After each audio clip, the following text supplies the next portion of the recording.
Welcome, everybody. I see as a group of you are still rolling in. So thank you very much for joining us today. I do appreciate it. My name is Andrew Wynne-Williams, and I am the Divisional Vice President out here in the West for Canadian Manufacturers and Exporters. And I'm kind of really excited to hear what the panelists have to say today and to put my learning hat on. Most of us are from British Columbia, and British Columbia is a pretty amazing place, but I think we all know it wasn't always called British Columbia. In fact, at one point there was probably 34 different names for it, because there were 34 different language groups in BC. For me, I personally live in the Greater Victoria area, so that's where the Lekwungen speaking peoples, the traditional territory of the Esquimalt and Songhees First Nations.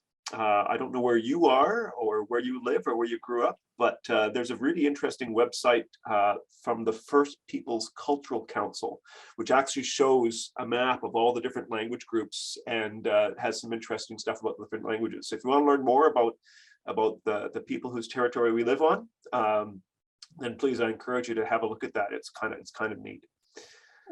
So we are here today because CME realized kind of roughly 5 years ago, actually we probably realized it before that, but we had a report come out about 5 years ago where we identified that one of the key challenges contributing to our skills shortage as an industry was the lack of gender diversity in our workplaces. There's a variety of reasons for this, but and so I'm not going to walk through them all, but we started this Women in Manufacturing initiative with kind of three primary objectives. The first of those objectives is to share best practices with manufacturers on how to create diverse workplaces and welcoming workplaces. And the second was to really demonstrate to female career seekers that manufacturing is an awesome career choice.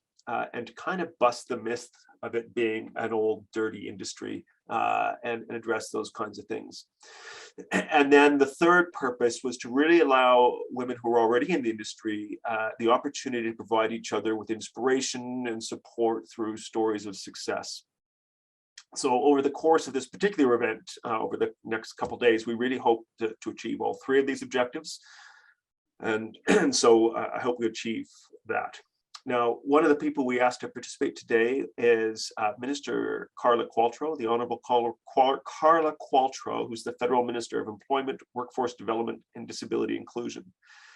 Unfortunately, she was not able to make it, but she really wanted to participate. And so she has sent us some greetings instead, which I have the honor of reading to you now. So forgive me as I pick up something and actually read to you. I don't think I can just wing her remarks. As Canada's Minister of Employment, Workforce Development and Disability Inclusion, I want to thank the Canadian Manufacturers and Exporters for inviting me to provide a message for the BC Women in Manufacturing Success Forum. The reality is Canada needs more workers like you, skilled trades workers. Your skills and expertise are essential to Canada's economy and to our way of life. There has never been a more exciting time to join the skilled trades, particularly for women. Between 2019 and 2028, about 700,000 skilled trades workers are expected to retire.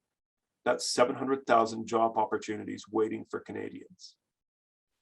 There is a clear and urgent demand for skilled trades workers, but only 1 in 15 high school students plan to pursue a career in the skilled trades, and the average age to start apprenticeships in Canada was around 27 or 28. Further, only about 11% of new registrants are women. At a time when our economic recovery, climate change, and technology demand that we change the way we live and move, we're going to need a lot more people to build and design our way into that future, especially in the manufacturing industry. That is why I am so grateful for conferences like this. The work that CME and many others do to promote the skilled trades as a first choice career, especially for women, is one of the reasons that we have continued to invest heavily in the industry. You know better than anyone that these are not just jobs. They are highly skilled, exciting opportunities. We need Canadians to know about these opportunities and want to seize them. The untapped pool of talent in this country is deep.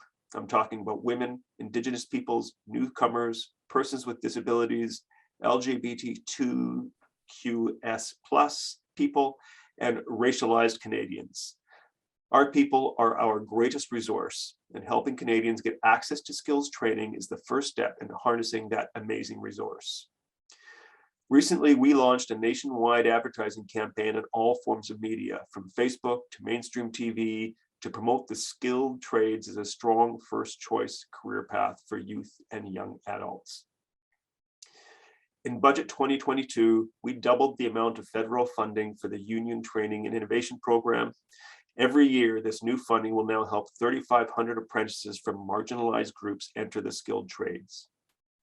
These are just some of the examples of the work our government is undertaking through programs like Skilled Trades Awareness and Readiness Program, the Apprenticeship Grants, and the Apprenticeship Service. We're recruiting more Canadians to enter the skilled trades.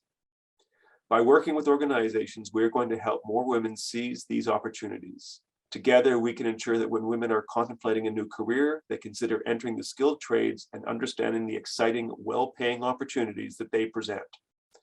This is about empowering more women to create better lives for themselves, while also building the strong, skilled, and inclusive workforce that Canada needs. We cannot be passive. The skilled trades are too important to our economy and to our country. Let's keep working together to make this career in skilled trades a first choice for more Canadians. And when they choose it, we'll make sure they have the training, resources, and support they need, not only to start their career, but to thrive in it. Thank you very much for inviting me to provide a message, and I look forward to the work ahead. The Honorable Carla Qualtrough, PC MP. So thank you to Carla Qualtrough for providing us with that. I do appreciate it. And finally, I'm about to turn proceedings over to Tracy Spear, who is the chair of our Women in Manufacturing Committee here in British Columbia. But before I do, I just want to take one moment to thank both RBC and KPMG for supporting us as we go forward with this initiative.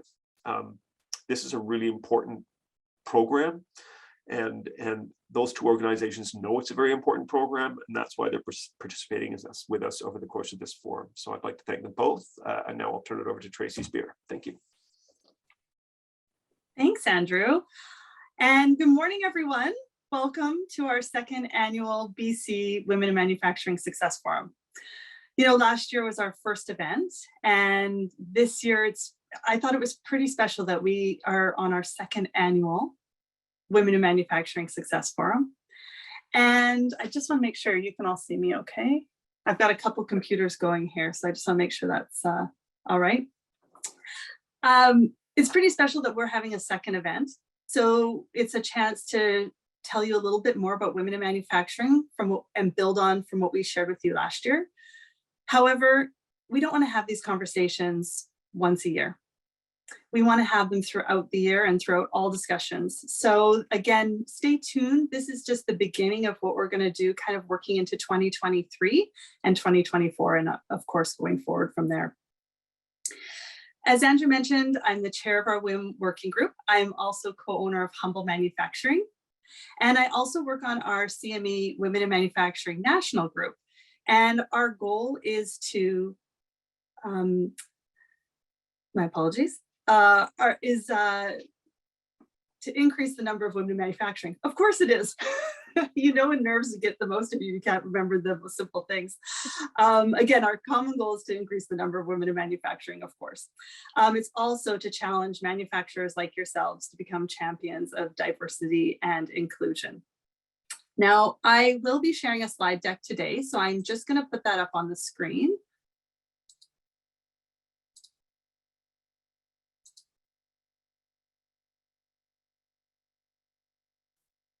And here we go. So the purpose of this week's event, so today's event and Thursdays, is really to shine a light on the lack of women in manufacturing and also reiterate the benefits of having and building a diversified workforce. This event's also a platform to share the activities our WIM working groups are working on to make real change to increase women in manufacturing. We've said this before, and you may have heard it, but diversity equals innovation. Therefore, we need to have women at all levels of the organization and specifically leadership.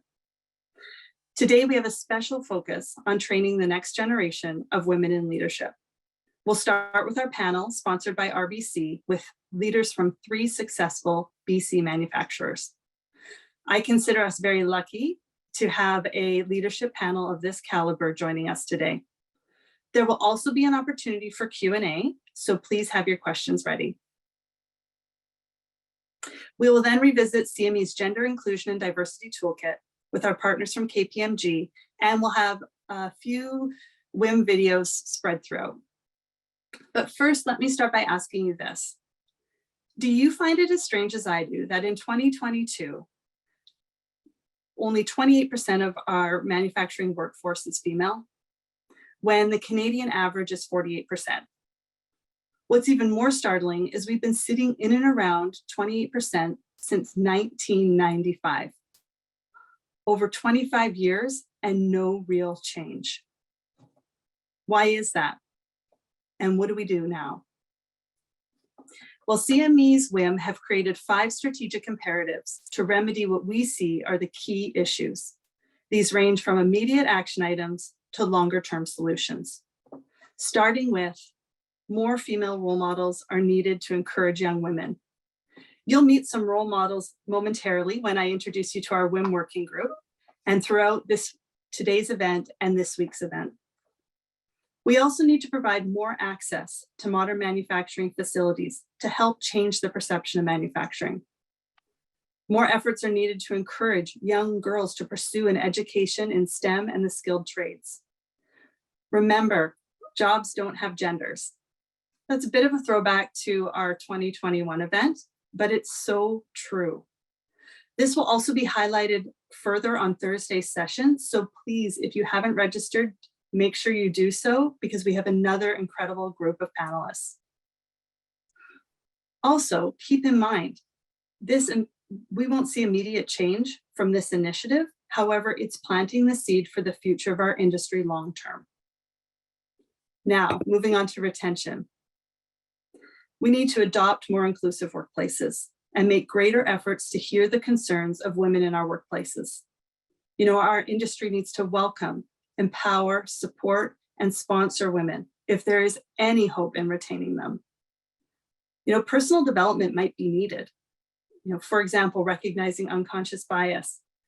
And CME's Gender Inclusion and Diversity Toolkit can help improve upon this.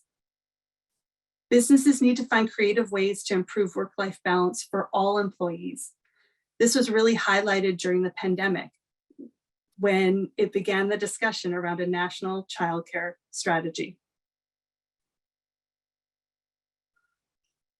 The initiatives CME WIM are currently working on that align with these strategic imperatives start with the We Can Do It campaign. This is to bring 100,000 women to manufacturing by 2030. This also aligns nicely with CME's Industry 2030 Action Plan, with an emphasis on building a strong labor pool and skilled workforce. Next, we're highlighting real women in manufacturing through the Her Stories project, which has really ramped up this past year and can be found on CME's website under the Women in Manufacturing link. This initiative also allows women to see other women from across the country in manufacturing and from across the organizational spectrum. I encourage you all to check it out and discover the talented women that are in our industry. It's also a great tool for women listening today to build a network and discover allies, mentors, or advocates. And we know these are vital to career advancement and retention. So submit your Her Story today. This also gives me a lot of inspiration as I have met some of the women in the Her Stories, and I've witnessed their tenacity, work ethic, and talent firsthand.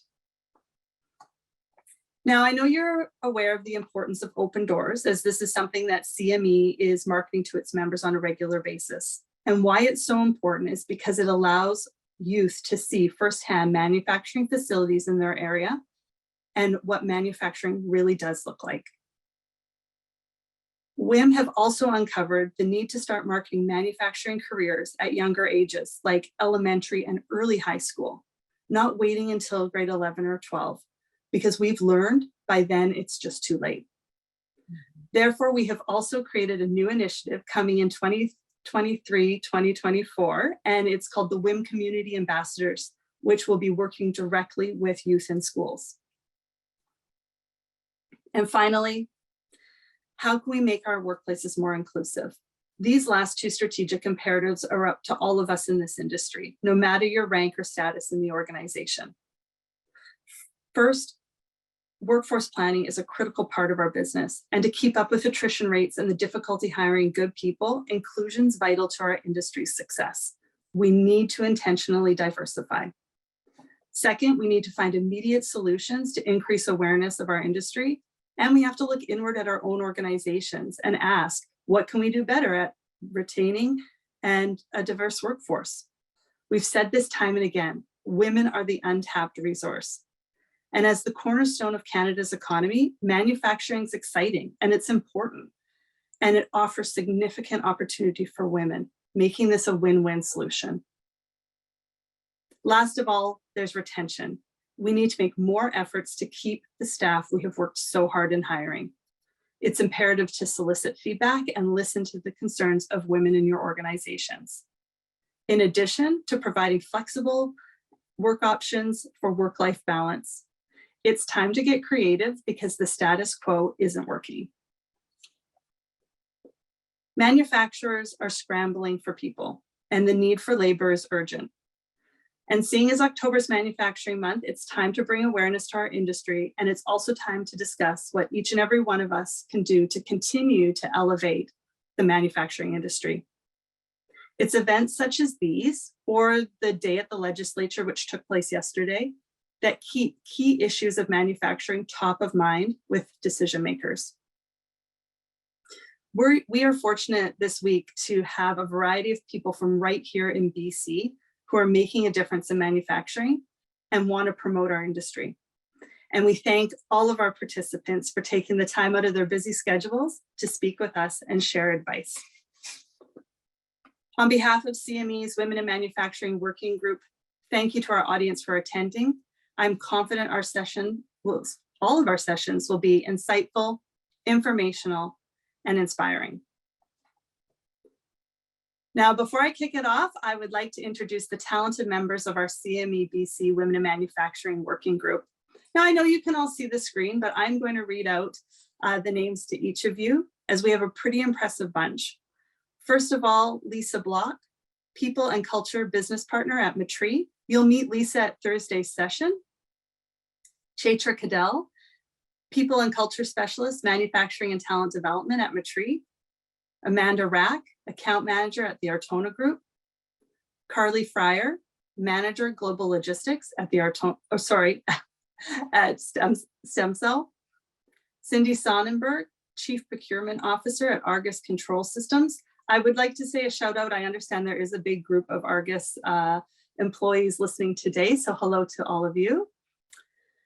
Fatima Sa, Director of Finance, Murray Latta Progressive Machine. And again, it's a pretty impressive group. Sim Nesbitt, you'll meet at the end of today's session. She's the HR and Special Projects Manager at VMAC.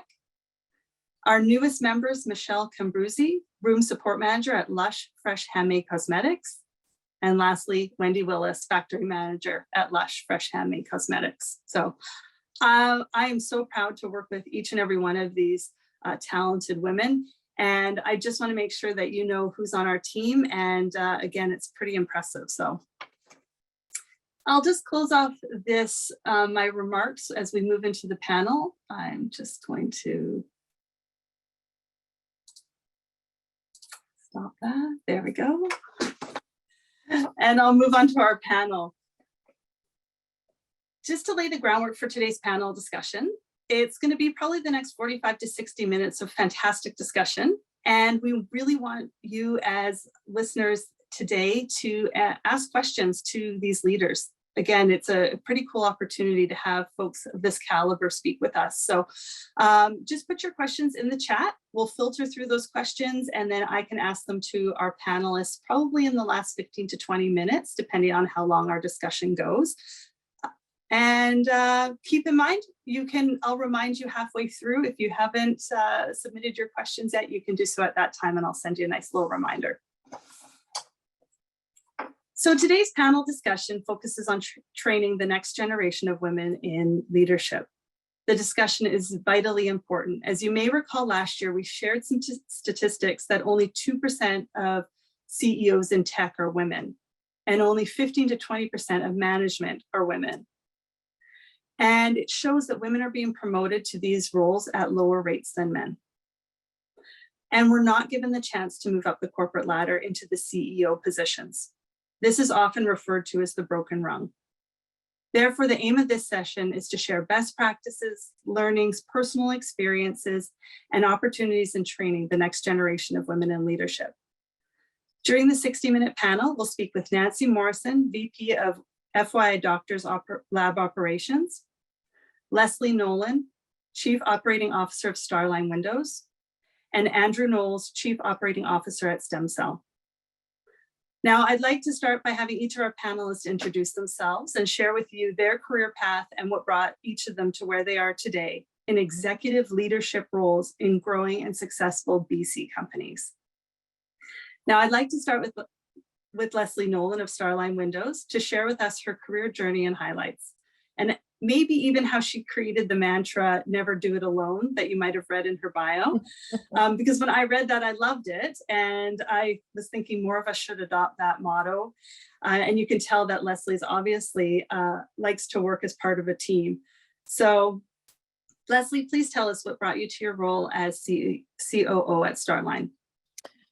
Oh, it's been a long journey. So I've worked for Starline for 23 years and for the family for 30 years. When I was young, I was come from my mom was very poor, so she worked a lot. And so the goal for me was just to make enough money so I didn't have to be like her. My grandma was my hero. She was an accountant, so I was going to go to school to be an accountant. In the meantime, I worked in a flower nursery, planting cucumbers and tomatoes, and then it ended up being flowers. Oh, and my lights are very energy efficient, so they turn off every so often. So we all have to do the wave. Anyways, so from there, I worked for my aunt and uncle at one point. We were doing flowers. We went to every weekend. We would usually plant executives, households with flowers. So I was planting flowers at my current boss, Ron and Mary Martini's house. It was amazing. So 13 years old, planting flowers, coming in for lunch. They were just an incredible family. And then off I went to school and vice versa. So I did that for, until I was about 17. And again, I was going to be an accountant. So I went to school at the same time. I was going and working for a temp agency, trying to figure out what kind of accounting role I wanted to do.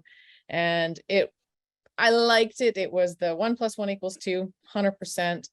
Otherwise, it was definitely not something that was my favorite thing in the world. Anyways, long story short, I went to the owner's house again, planted flowers on that following weekend.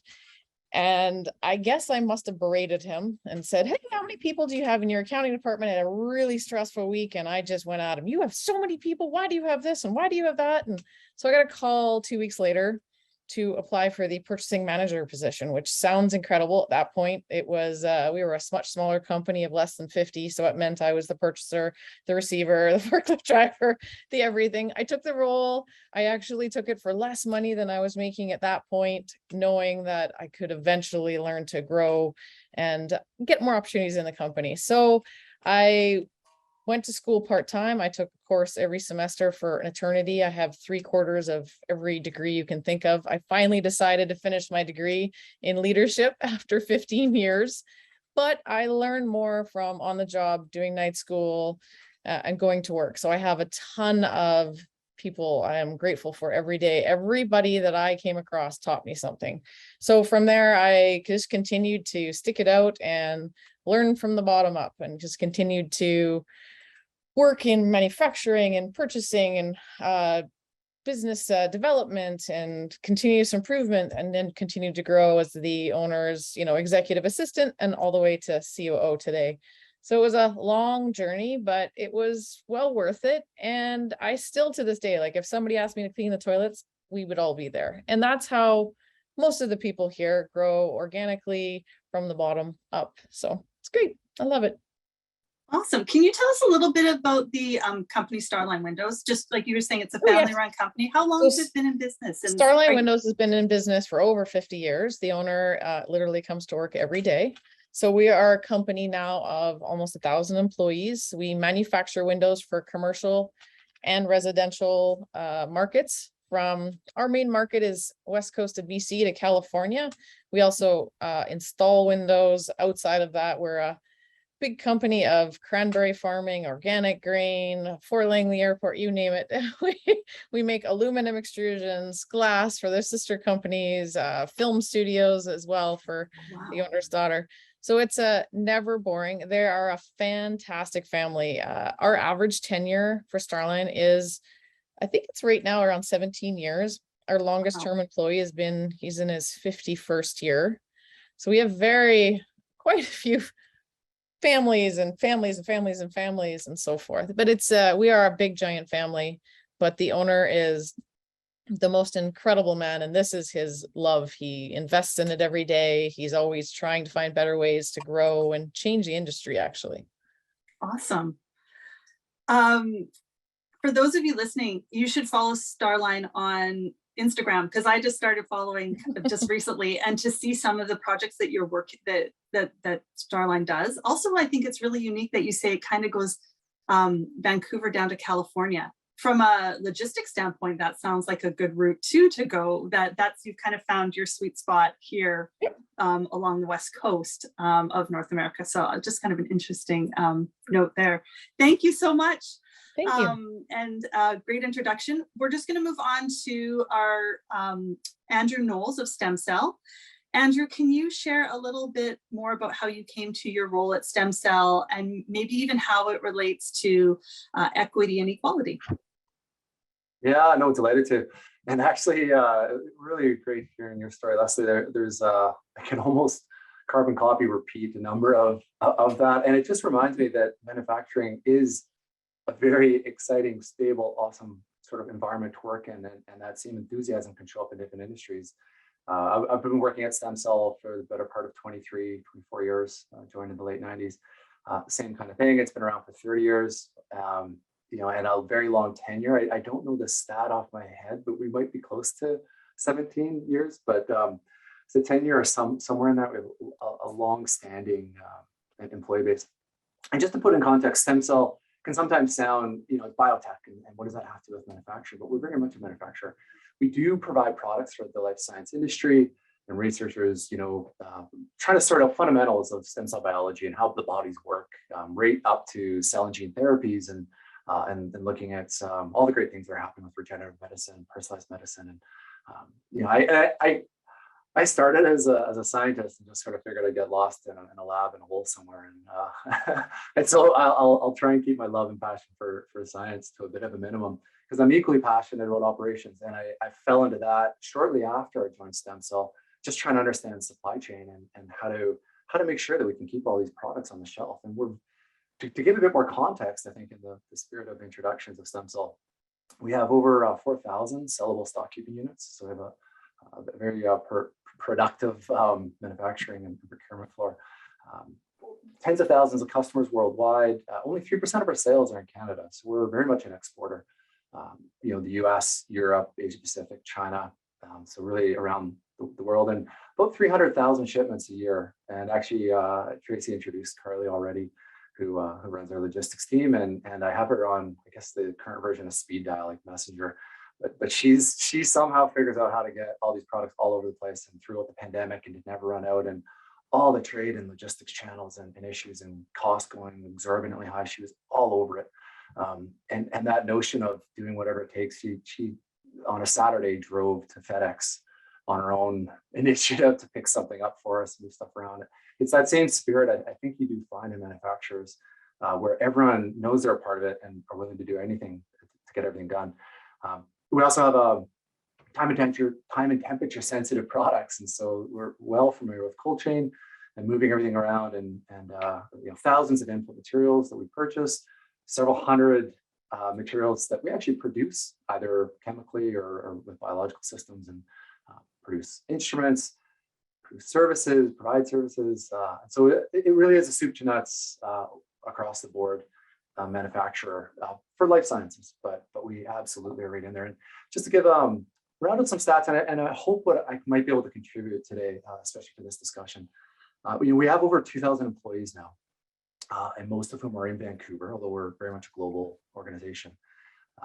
And at this point, the most recent statistics, 58% of our staff are women, 42% are men. Less than 1% is non-binary, but I'm just very delighted that we're starting to create an environment where people are willing to come forward and identify freely that way, which is excellent. And of over the 2,000 employees we have, about roughly 800 or so are in operations. If you consider the value chains from procurement through manufacturing and quality and shipping. And there too, we're just over 50% women in those what you consider more traditional operational manufacturing roles within the company. And when I reflect on that, I just want to show up with a little bit humility and gratitude more than pride for achieving that, simply because I do feel pretty lucky that we've been able to do that. There's a number of best practices and things that I'd love to share and get into the conversation, look forward to. But it's important that I think we started off this way. Very lucky to have a founder who's had very strong, talented women in his life. And in '99, when I joined, my boss was a woman. My boss's boss was a woman. And they're both still with STEMCELL today. A person that I interacted with all these years and very closely from day one, head of our manufacturing, Beatrice, who's still with the organization today, another woman. And so I think we've just always been organically from the start have had that. So I don't want to pretend that I have all the answers on how to go from where we are today to that parity. But what I can share is what we do to keep it, to talk about it, to try and create an environment that sustains it. I may not be able to lay out exactly how to get there, but I can tell you with confidence and experience that it is incredibly important work. It's incredibly valuable. I've seen it, I've experienced it. A balanced team will outperform a non-balanced team any day of the week. And I've seen it when we get out of balance and then when we get back in, and it's so critical that we get there. So I just don't want to pretend I have the roadmap to get there, but man, we're fighting to keep this in this place. It is a great place to be, and we're not going to let it slip. So happy to share some of my insights there for sure. Thank you so much, Andrew. I just want everyone listening just to reiterate maybe just something that Andrew just said. Balanced teams outperform those that aren't in balance. Like that is, it's so true, right? We have more people at the table, and we'll talk about that as we go on. But I like to always have a bit of a takeaway. I write notes as you're talking, and I remember things, and like something like that, just, it's true. So like that. Now I'm going to just pass it over to Nancy Morrison, VP of FYI Doctors Lab Operations. Now, I've had the privilege to hear this story already, and I can't wait for her to share it with you guys as well, because I've actually experienced Nancy's leadership firsthand, as she has been the captain of my women's hockey team for a number of years. So I will pass it over to my friend and outstanding leader, Nancy. Take it away. Thanks, Tracy. Yeah, by the way, Tracy's a phenomenal hockey player. If you ever need a hockey player, don't ask me, ask Tracy. She's sweet. She can Thanks. skate like nobody. But okay, I'll start with just a little bit about who FYI Doctors is. You might have seen our optometry clinic on the corner, but we're a doctor-owned, doctor-led optometry company. Essentially, we've been around for about 14 years, and we're basically an acquirer of optometry or optical practices. So as doctors decide that maybe they don't want to run their own practices anymore, they amalgamate into the FYI family. And from that time, from the moment they join FYI, we take sort of ownership of the practice. The doctor becomes an independent contractor, and then that staff becomes FYI staff, and off we go. When I joined here, I've been here for almost 5 years, and when I started, I think we had 175 clinics, and we now have 350 clinics and stores across Canada. And then, so what do I do? How does this fit into manufacturing? Well, we have an ophthalmic lab here on Annacis Island. It is the only lab for FYI doctors. And we manufacture about 3,000 pairs of custom eyeglasses per day, from raw materials all the way to a unique prescription tailored, to each one of our patients. We're pretty proud in the fact that we believe we're, one of the most technically advanced labs in North America, certainly in Canada. And we're super proud to still be manufacturing in Canada because many of our competitors, Zeiss, names you've probably heard, like Zeiss, Essilor, they've chosen to, take majority of their operations and offshore them. So we're pretty proud that we remain here in Canada. As we came through COVID, obviously that became, even more important to us. A couple of quick stats for us. We're about, 50-50 from male, female, as far as our staff. I would say actually that our team leader group, we've made some really good strides. Our team leader is probably 80% female, which I'm proud of, because I think those, though we're going to slowly mentor some of those team leaders up to, take on some manager roles. Because at the moment, and then we get to the manager level, I think I hate to say it's a little bit more typical, but we're sort of, 30% female and 70% male. So some work to be done there. Just to talk about my career though, before I got here 5 years ago, I'm starting to just call it eclectic and very diverse. And, I share Andrew and Leslie, especially as we were talking, I was like, yep, sounds pretty familiar. So my degree is from UBC. It's actually in human kinetics, and I have in coaching and leadership was my specialization. I had zero intent really when I did that to end up in manufacturing or end up in supply chain.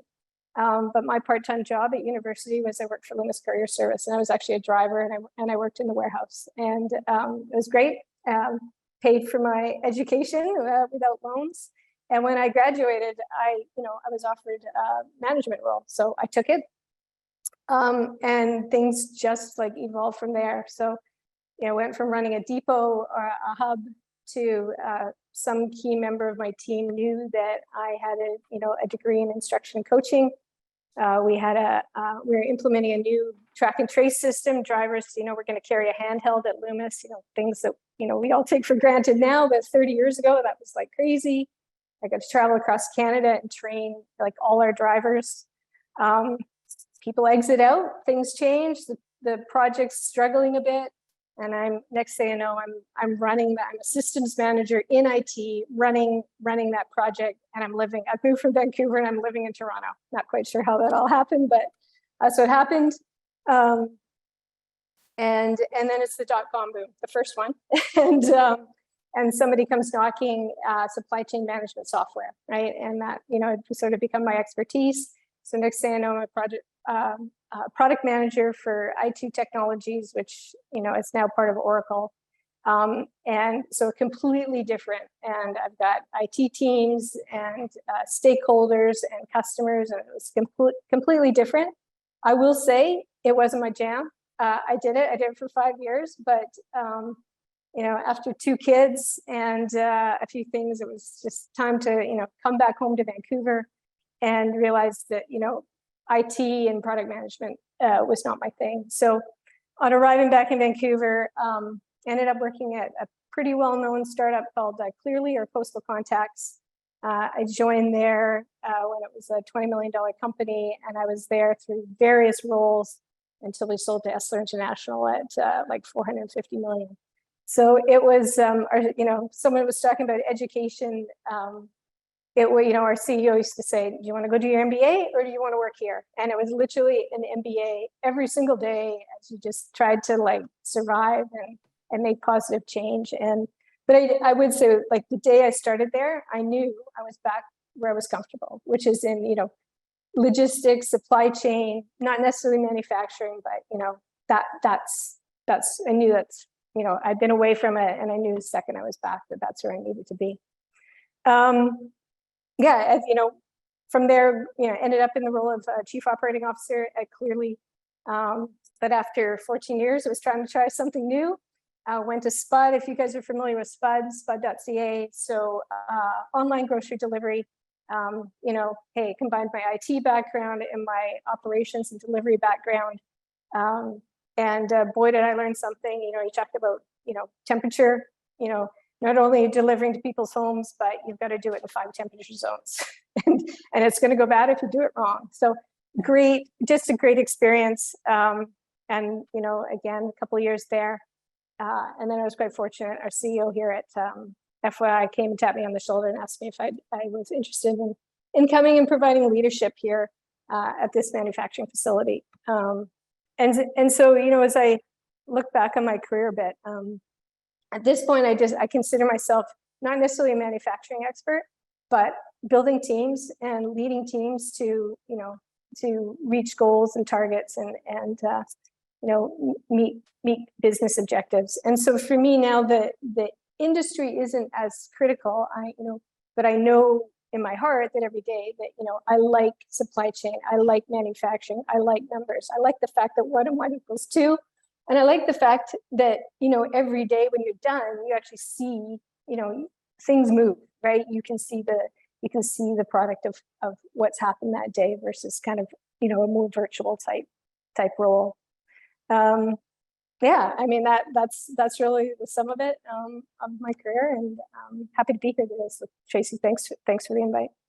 You're welcome. Thank you. I actually had a chance to go to the FYI Doctors Operations Lab, and Nancy gave me a tour a few weeks ago. It was awesome. So impressed with just kind of the automation and the people there. It was, they've really got a slick facility. So that was really cool to get to see firsthand. So thanks for that, Nancy. I think what just resonated with me through all 3 of those introductions was, and for those listening today who are in a role and might be saying, you know what, I don't know what the future looks like, don't worry.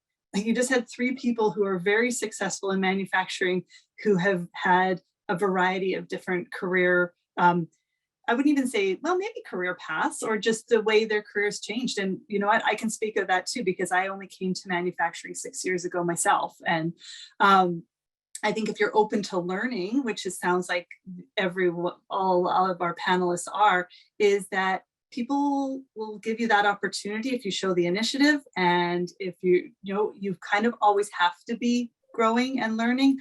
Otherwise, maybe that's when your career may get stagnant, right? So I don't know, I was just motivated by what you all 3 of you had said there, that you've kind of had a number of different roles, and that's exciting. And those again help you grow. So maybe we'll go on to some of our formal panel questions, and just bringing it right back to the basics. So Nance, I'm going to start with you on this one. Why do you think training the next generation of female leadership is important? Yeah, thanks, Tracy. For all these questions, you know, I tried to take a slightly different spin at it, and you know, we hear a lot of sort of the same things. You know, we need to be represented, and there's a huge opportunity. But you know, in my, I guess, 30-something years, as I date myself here, I've seen the workforce change, right? So, you know, early in my career, you know, I would say there's more authoritative leadership in supply chain and manufacturing, right? Especially in supply chain. But things are changing, right?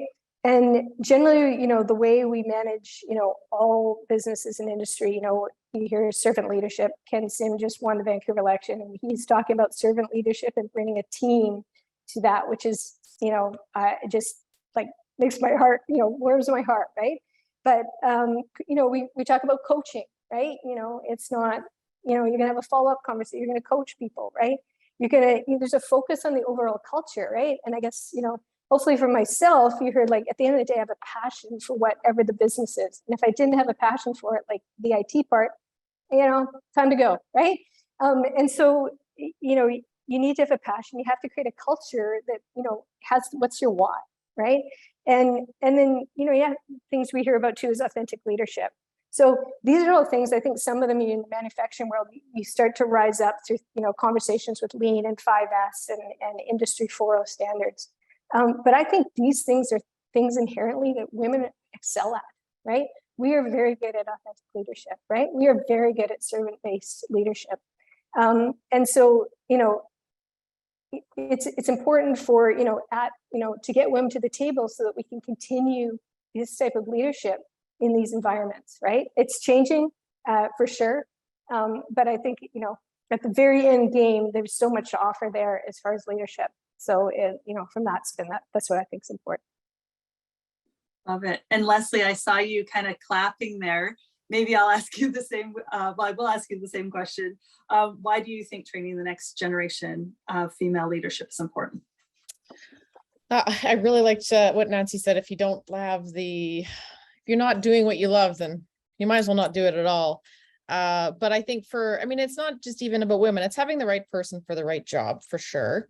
And that we only get through training and experience, and we're all experiencing this crazy workforce issue. And I know after COVID, I don't know where they are. I can only speculate, but half of the world is gone somewhere and they don't want to work. I really don't know what it is. So if you think in the whole world, it's funny, I looked up a statistic the other day trying to figure out, well, how many women is there versus men? There's 51% of the world is men and 49% are women. And then if you go through and you look through statistics for retirement, most women retire at 62 and men at 65. I'm not sure why. Entrepreneur is more 68. Now, if you think about it, tell me a career choice of anything that is more, it requires a man versus a woman. And now it used to be, well, this is too hard to do. You need to physically be a man to do this. Robotics is taking that away. So we need that technology fill in between. So there's, again, zero excuse for man versus woman. So if you actually look at 2021 Fortune 500, there's only 41 CEOs that are women, which is, I was shocked. That's less than 1%.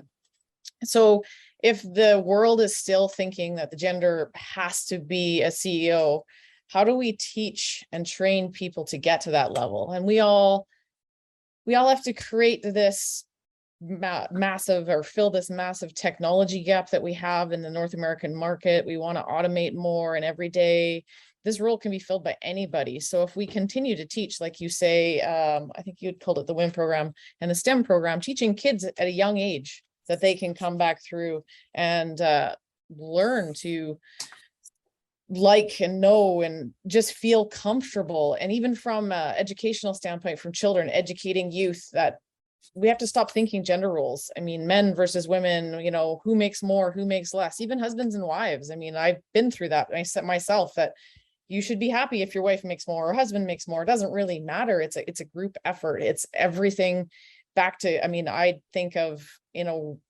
business world, never do this alone. Never do this alone in my home. Who cooks, who cleans? It doesn't matter, really. It's so long as the whole unit's doing it as a whole. Now, obviously women they are physiologically different than men, for sure.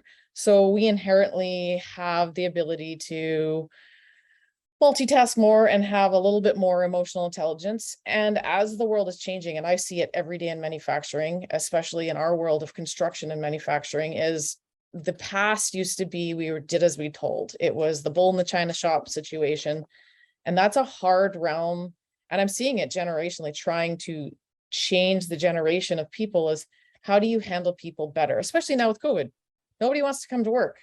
If you're going to come to work and be told what to do, work faster, work longer, work harder, and that's it, nobody's going to want to work for you. They're going to go find somewhere else where they can work from home, they can work remotely, or they'll find another company that does it better. So having the ability to train these people to fill the technology gaps and fill, in women in general, and using that emotional intelligence and teaching it as a culture, so then everybody knows it. It's just an inherent success. So people learn to want to work harder, work faster, work longer, because they want to, because they're inspired by the company, because they love coming to work. And if we don't train and teach people these leadership skills at a young age, all the way till today, we'll never get there. So absolutely. Thank you. And it sometimes makes me think back, like I wish 20 years ago that they had these conversations, because we'd be in a totally different spot now. Mind you, that being said, we're in this spot now, and all we can do is move the needle starting now. You hit on two of our strategic imperatives that the WIN Working Group are working on, and that was, just to reiterate for those listening, more efforts are needed to encourage young girls to pursue an education in STEM and the skilled trades. And businesses need to find more creative ways to improve work-life balance for all employees. And those are two of the ones that we're focused on, and we have some initiatives around. So thank you for that. And again, I'm kind of busy writing notes, but I just took down a couple of things. One of them is the old guard. we need the old guard to kind of move on, and we can kind of bring in some of that new, and I don't even want to say new, it's just different. You know, looking at it as a collaboration versus an authoritative figure. So now, Andrew, funny enough, I had on my notes here, okay, I got to reiterate that Stem Cell has 200 employees, or sorry, 2,000 employees and about 52% women. But you already touched on that in your intro. And I just want to reiterate that, which is it is around 2,000 employees and you said 58% female. Yes. Yeah. That's good. Awesome. So again, everyone listening, pretty awesome stats. And it sounds like Nancy was saying that FY Doctors is very similar, you know, a high percentage of women in the organization and also in leadership roles. So again, just so, I think so important. Andrew, tell us why you think training the next generation of women in leadership is important. Perfect. And it's hard to not just take a moment of, you know, maybe it's a bit too esoteric, but it's so obviously the right thing to do. And I sometimes think of, you know, where the world, and I think Tracy, we chatted about this briefly, but, you know, the progress the world has made in the last 100 or 200 years. And if you fast forward and think 100 or 200 years from now, they'll be looking back on us just shaking their head thinking, oh, like, how did you make this shift faster? How did you realize it faster? It is absolutely the direction we're going. And we'll get past this, but we need to get past it faster. So there's a core in me, but, you know, my daughter's now in university, and I just want the world for her to, this shouldn't even be a thing. It should just be done with. But more tangibly though, it is interesting because I've had that same thought. I think Leslie touched on it. If you don't have an environment and a culture and systems and practices that invite and target and make sure the doors are open for full diversity, certainly we're focused on women here, you actually reduce your talent pool and where you can draw from. And it's so important. We have to get the best person and the right people in all roles. And they're going to come from all different backgrounds and cultures and ethnicity and genders. And, you know, we've seen creativity and innovation really happen at that interface of diversity. And if you don't have it, you don't get the same outcome. And the world is changing quickly. We see it in our space, but I know everyone is seeing it in every industry. You've got to innovate. You have to stay relevant in order to keep up and to stay successful. Our competitors are doing it, and we have to be doing it.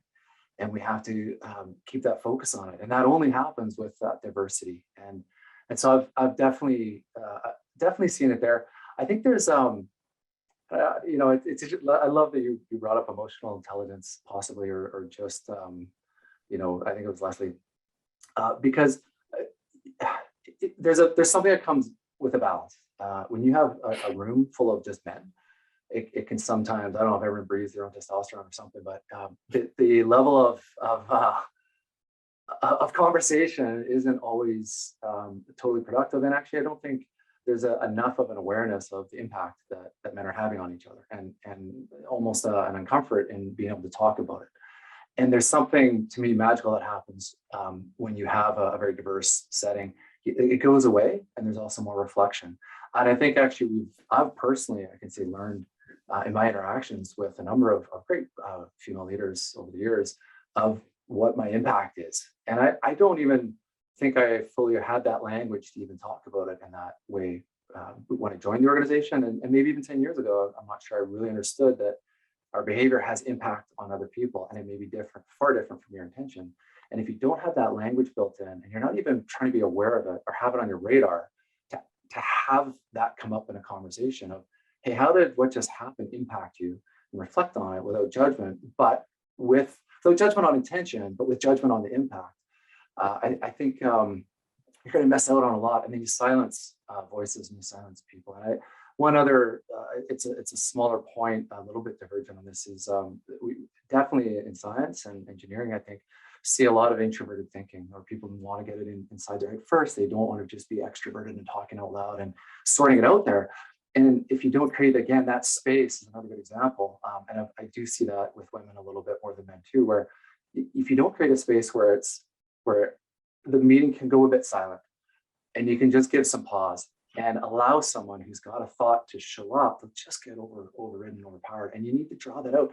We've had some incredible ideas and discussions come from a moment of silence where someone that normally doesn't talk finally got drawn in, and so that's just another, I think, value of overall just maintaining that balance. But what I think the truth is that there's just so many benefits we talked about. I just think if the reality is, if you're not creating an environment that attracts, retains, develops, grows, promotes, and celebrates the success of women, you're not going to remain competitive. You're missing it. Beyond it's the right thing to do, actually, there's very good business reasons for it as well. Awesome. Thank you. I had kind of some notes, and I left a little space on my paper to write a couple notes. And after what you've all just said, I filled it, and then I filled all around the sides and down at the bottom. So I was going to recap for everyone listening just some of the points, but you all made so many great points. And I am going to just kind of reiterate them, that emotional intelligence we talked about, the culture and the passion for having women in leadership. We're different. And I loved how there was no apologies for saying, this is what women are good at. And that's what we bring to the table. We bring a different type of leadership. We bring that emotional intelligence. We bring authentic leadership. Leslie, you said it's the right person for the right job. There's zero excuses, man or woman, it doesn't matter. It's the right person for the right job. And it's not, gender shouldn't even necessarily sometimes play a role. Sometimes it does. And I also had that systems to make sure that, Andrew, you just said this, that we have systems to make sure that the doors are open. Because if not, you're reducing your talent pool. And we all know, we talk about all the time, we can't find people. Well, again, who are we targeting? And if our company's not welcoming, we're losing out on a lot of people, and we can't afford to do that when we don't have a lot to pull from. So, and innovation only happens with diversity. Men, women, and again, just diversity in general. You can't have the same people sitting there at the table. We'll all bring the same. If we're all clones, we're all going to bring the same, ideas, and we want different, and we want people's different experiences, different backgrounds. So I love that. So we've discussed now that it's important to have women in leadership. So again, all those listening, but now how do we get them there? How do we get them a seat at the table? So you've heard the stories from our panelists, how they got there. And again, it was through some unique, job experience. Maybe just, I fell into this, someone took a chance on me. Maybe they were an advocate or an ally along the way. I'll start with you, Leslie. How do we get women a seat at the table into those more leadership roles, to showcase them or develop them into those leadership roles? Well, and I think we have to, personally start from the stigma of man versus women. Like we have a receptionist here. So we have to start from the top and the bottom. We're receptionists. The first person that you think of is the woman you walk in the door. Again, that's got to go away. It doesn't matter who you are, what you're doing. If you're a dump truck driver, shouldn't matter, man or woman. And it's just the way we've grown. And so if we continue again to educate the youth of the world, as well as the older generation, and make it the norm, that will make a difference. Now, I know myself personally, when I had a child, it was hard for me to come back to work. I came back to work after 3 months in fear that I would lose my next ability to grow and, climb that corporate ladder per se. And I didn't have a second child as a result. It was just that fear. I had the great honor of actually getting to sit with the finance minister to work on the childcare program, which is amazing, trying to find better ways. And it's not even about finding the childcare. It's these childcare centers are open for 8 hours a day. Well, I have to work as a professional at least 8.5 hours a day, plus travel, plus back. So having that before and after school care, or Ritchie Brothers was a fantastic example I went to. They have an actual daycare within the building they have lunch, they have everything. It is right there for the people. Now, working with some of the cities and trying to find ways to permit it faster and that was our biggest thing here, is we didn't put one in place because it would have been a 3-year permit process, and just all of the hurdles we had to jump through. So finding ways to make that better for businesses to be able to do that for their employees is another hurdle, plus transit, plus all of those things that come in between, as well as now what happens when they start going to school. So creating business near schools, near homes. It's a it's a big challenge for sure. Or finding better ways to be able to provide people work-life balances where they work from the office, you know, for 4 hours and from home for 4 hours. In between, they can pick up their children and drop them off at school and vice versa. So finding that work-life balance is probably one of the most difficult things. You know, my kid's sick today. And then again, it always becomes when you go to sit at the table, everybody's like, well, she's a mom. That makes it hard. Well, that's a hard gap to get past. So as well as having women be honest, teaching them to be honest. I know I was in the construction industry in the man's world for so many years that I made myself almost like a man. And I got to the point where I had to stop and just be exactly who I was and be authentic to myself and understand and explain to the industry, yep, I know I'm a woman. However, this is why I can do the role. So you need to get past that. So just park it aside. And I get it constantly. It's like, well, why is she here? And having the allies around you that you really need for that. And I've sat in a situation, and I am so privileged to have the mentors that I have in my life, including my boss. I sat around a huge table full of nothing but very European men building buildings. And we were actually working on building this factory. And they were like, oh, you brought your assistant? He's like, no, absolutely not. This is I was at that point working as a project manager. And he literally, as she said, like, he literally was very condescending that she's a woman, she can't do it. And he spoke up and he said, you know what? Just let her prove her role. She'll do what she needs to do. And he didn't say she was good, she was bad. It was just let her prove herself and let's continue on. And it gave me more motivation and more drive to do it. And let me tell you, it took everything in me at the end of the project, not to say, I told you so, I could do it, but I was more humble than that. But but teaching people that you gotta just do it. Who cares? Just put aside, ignore what people say, whether it's man or woman, just do the job. That's how you get yourself at the table. The only person you're in control of is yourself and your emotions, and it's just you. Now, if somebody else is holding you back, maybe you're not in the right role or the right company. Maybe you are not the right person for the right role. Now ask the question. So unless you're open and honest and ask, I don't think you'll ever find your way there.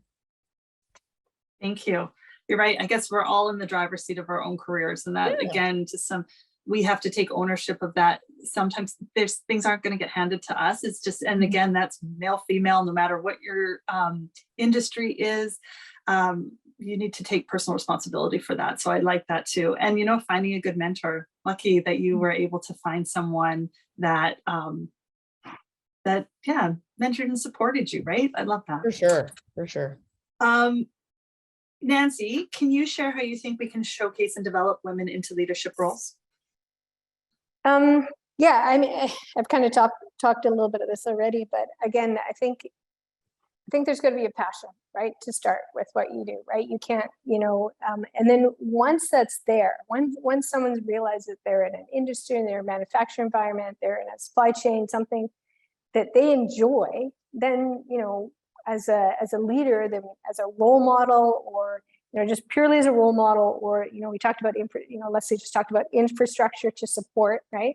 We need to develop that up.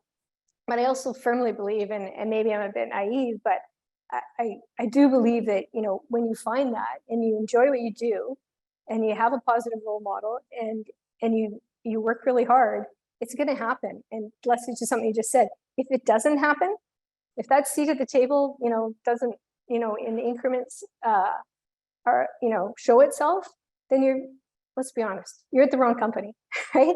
And so you've got a passion for something, whether supply chain or manufacturing, go somewhere else. I've been super fortunate that people supported me.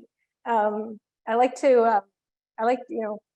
if any of you have ever read Lisa Lizon's book, she's the president of FedEx Canada, and she's got a whole personal story in that book that's pretty tough. But when she talks about how she grew her career, is she had a passion for what she did. And the seat at the table became available because yes, she was supported, and yes, there was infrastructure. But when those opportunities arose, no one second guessed her, because she had proven herself everywhere along the way. And it wasn't like, this versus, it was just her. right? Oh, Lisa's the right person for this job, right? And I would share this, probably similar to me. At the end of the day, when that opportunity came up, just done the right thing, been authentic, good leadership, worked hard, and then when that moment came, it was like, Nancy's the right person for the job. Doesn't matter if she was male or female, she was just the right person for the job. So, how do we get people to sit at the table? I think we mentor that, we show that as role models. We get them passionate about it, and then we support them with coaching, with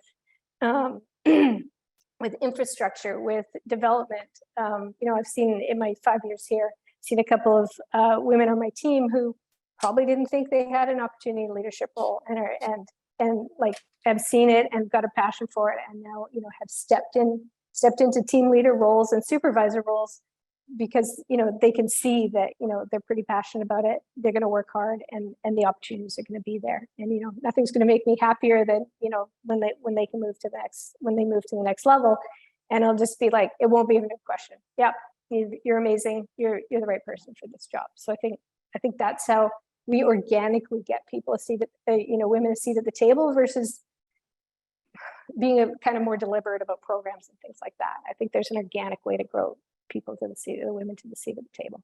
I like that, organic. I think I agree too, because we don't want to promote someone just because of their gender. And again, that's probably where we are, right? It's organic.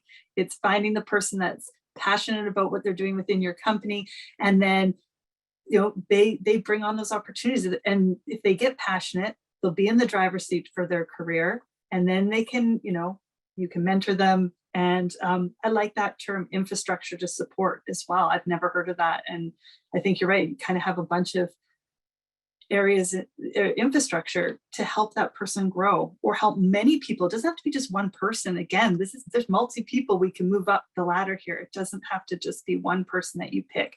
It can be everyone, men, women, anyone that has that passion and is in the driver's seat for their career, for sure. Andrew, last but not least, how would you say we get more women a seat at the table? Yeah, and I appreciate all the comments previously. And I was thinking, do I talk a bit about some of the proactive things we've done, or take a stab at being maybe just a little bit more personal and perhaps vulnerable? When I was even first asked to join this discussion, I kind of came forward with all the great women leaders that we have at Stem Cell, thinking, okay, here's the people that you want to see it. And Andrew, actually, when Williams had said, no, actually, we're asking you, allyship is important, and that's actually why we want you. And so maybe I'll take it, answer it from that lens, and just speak to it a little bit from allyship. When you haven't experienced discrimination, it's hard to even see it. And I had no idea growing up. Every other head of privilege, like, we weren't particularly wealthy, but we weren't poor by any means either. But every other aspect of privilege was around me, and I had no idea at the time. And it really has only been in the last few decades that this has become out in front of society, and talking about it and forcing these conversations. They're not always easy, they're not always comfortable, but it's incredibly important we have them. And I'm having conversations with my kids, and all the way as they were growing up, that it just never even came up when I was a kid. And so I think that's, first of all, it's so important that we talk about that. And then it's, once you realize kind of your role in this, and sometimes unfortunately you have different roles, that you understand how you can show up. And so I'll just, a couple comments on allyship. And actually, it's interesting. I took this. There's a Harvard Business Review article back in August of this year that the title caught my attention, because it's "Men, Stop Calling Yourself Allies, Act Like One." And it was kind of cool. And it talked about 9 of the people surveyed, 90% of men feel like they've shown up as an ally, yet less than 40% of women feel like they've ever seen any sense of allyship. So there's a real gap. Men think they're doing it. Again, intention is there. It's not happening. And they came, I wrote them down just so there were 6 rules that they came up with, but I think they land. Allyship is a verb, not a noun. It's a journey, not a destination. It's with, not for. It perpetuates autonomy, not dependence. It's about decentering, not standing in the spotlight. And it's to be critical of the status quo and look at those. And actually that's where the proactive side of it, like, there's a lot of things you can on the status quo, but I think there's an awareness that I would say more men, but women can definitely help with this too. that you actually have to be reactive. You need a culture that has to embrace psychological safety and high trust and to even have an environment where we can talk about these things. But you have to be reactive in the moment where something happens that crosses that line. And your culture can be defined as the lowest level of behavior you allow to happen. And if you don't set that bar and defend it, it just continues to draw down. And so you don't always catch it in the moment. And I think back to my point, if you haven't experienced discrimination, you don't even know how to look for it and don't even know it's happened.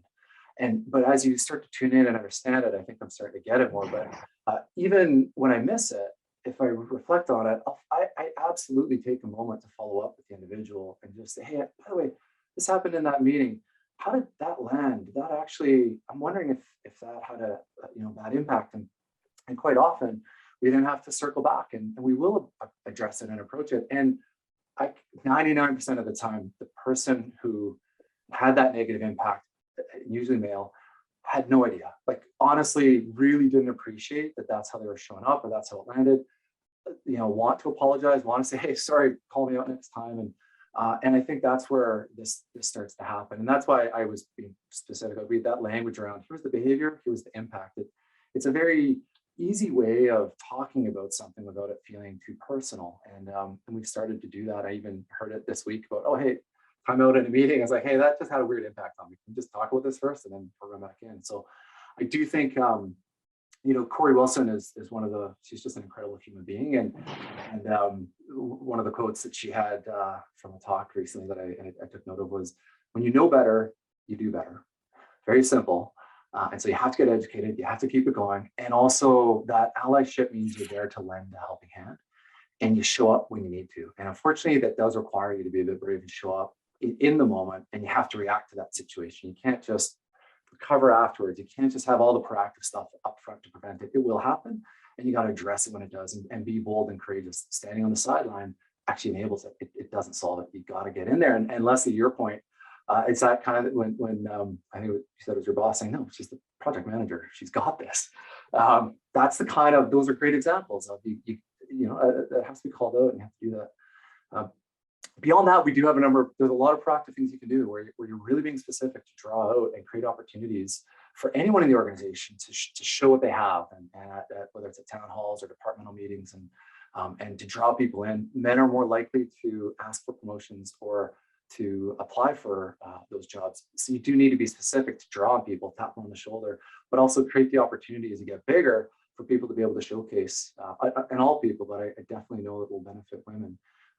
As long as you got to work on that environment. So just a little bit. And last note, not try to consume too much, but that organic piece is important. I mean, you need mentors and mentorship programs, but you can't overly programatize it.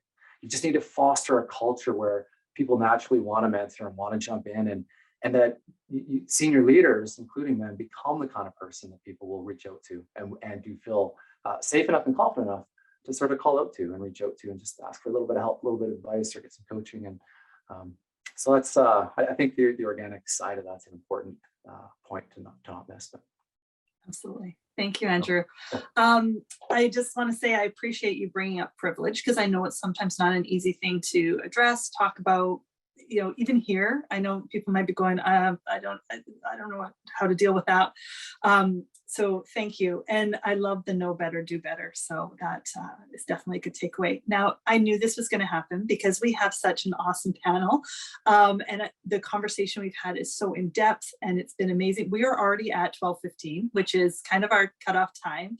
So I am just going to throw it out there to anyone in the audience. If you have a question for our panelists, this is your chance to ask it, and maybe we'll try to slip 2 really quick questions in. If we've got some, again, when you have leaders of this caliber from these types of BC companies that are manufacturers that are thriving in British Columbia, and you want to learn a best practice or ask them a question, here's your chance. It looks like I don't have any coming in yet. But maybe again, we'll just do one more check. I don't want to miss out. Okay, I think we're okay. No questions. What I might suggest people do, and again, this is, oh, I do have a question. Look at that. We got one that slid right in.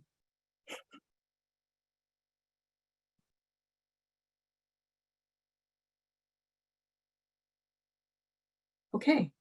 And maybe I'm going to ask Leslie this because I think Starline might kind of align well with your facility, like on your shop floor.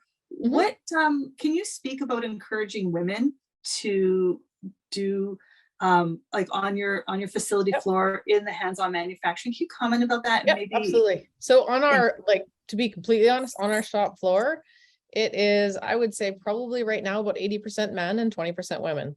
If you asked me 5 years ago, it was probably 5 women on the entire shop floor.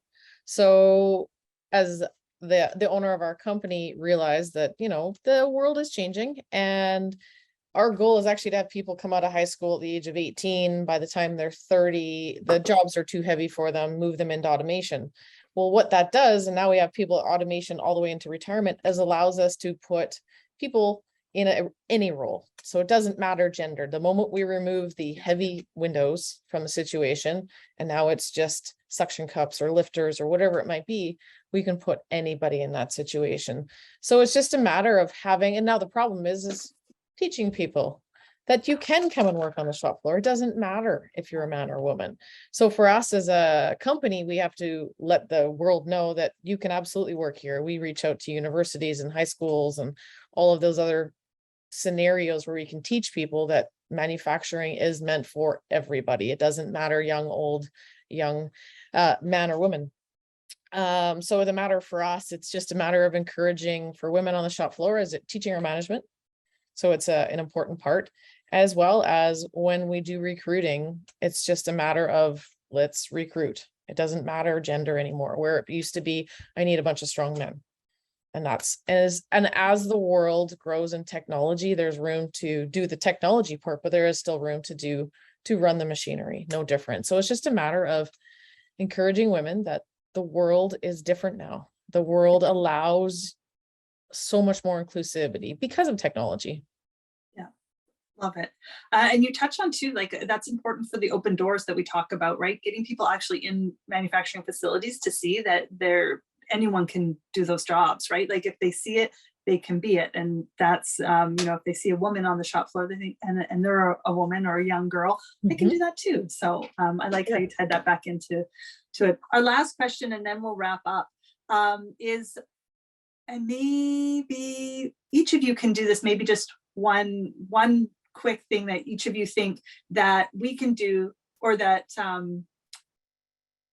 okay, what is one thing you think we could do in your workplace to make it more inclusive? Okay, so basically, what is one thing we can all do to make our workplaces more inclusive? Just one thing. And I'll start with Nancy, because you're first in order, Nancy. All right. Well, I think I mentioned in the intro, we are pretty much 50-50. But what I would say is how we've, and it kind of ties to what Leslie just said, is we'll have women come in and do maybe a lighter, more traditional role to start, right? Maybe they're in coding, maybe they're pick, pack, ship kind of roles. And I think one thing that we've done is, tap people on the shoulder and said, hey, look, there's an opportunity to step into the high tech equipment and learn to run that equipment, right? Because as you do that as a starting point and learn those roles, and that just, that next leadership role, now it's easy, right? So much more than if you just stayed on this side. So when they end, make sure they get exposed to everything, right? As a learning opportunity, because that's going to help them, advance when that leadership role, that team leader role comes up, because you're going to know more than somebody else. Awesome. Andrew, what about you? Sure. I might even speak to just something that I'm really excited that we've started in the last year, which are employee resource groups, and getting a collection of people together to focus either in on BIPOC representation or Indigenous or women in STEM and so forth. And getting a collection of people together, getting a senior person to chair it, someone who's really passionate to run it and keep it going. It's interesting because that gets the conversation going. And I think it's so important to talk about it, but then also to create some empowerment within your organization to actually surface up great ideas and have them land somewhere that can actually get some momentum behind it. So I'm really excited so far. Our employee resource groups have really started to take off and land. So I'm excited to watch where this goes. So employee resource group, you have a group of people, they come in and they themselves find ways to solve the problems that you have? Well, so for example, Women's STEM, we have, a group. We've got a senior leader chairing it, and we have and sponsoring it, and we just put it out to our employee base. Who would like to participate in this and talk about how might we move the needle in the organization on this? Same thing for BIPOC, Indigenous, LGBTQ, 2S plus. It's these kinds of mental health. I'm trying to remember. I think we have 6 of them, but and they don't have to be huge groups, but you need to start creating an opportunity for these ideas to grow and to foster and to have a channel upwards. And so it's gaining momentum, and they're successful at the moment. So I hope that this really creates a very tangible channel for change. Yeah, I like it. Thank you. And Leslie, last, what's I one think thing? if I start from a culture perspective, if you create a culture, the supervisors, whoever it might be that is on the shop floor, let's put it all the way back down to them and start with that culture of, if you fail, I fail. So if a manager fails, people below him fail. So the more people that you create inclusion, and so it doesn't matter gender, race, if somebody's got a doctor's appointment or whatever it might be, that manager has to find a way for his or her people to succeed and move up within the company. And the goal is to always have more and more people in between. So again, they never do it alone, and it's always a group. If one person fails, the entire team fails. I love it. Thank you all for that. And I know I can't kind of keep you on your toes there. You've been amazing. I wish we had more time. I only got through 3 of my 6 questions. But I hope people that are listening today maybe reach out to you on LinkedIn to stay connected, to see what you're doing. Again, this is an opportunity for us to build our networks. There's not many of us women in manufacturing, or maybe there are, and we just don't know you're all out there. So let's kind of start building a group through some social media channels. I just want to personally thank each of you and as our panelists today for your time. You're in, again, high leadership roles in very successful BC manufacturing companies. I know your time is valuable.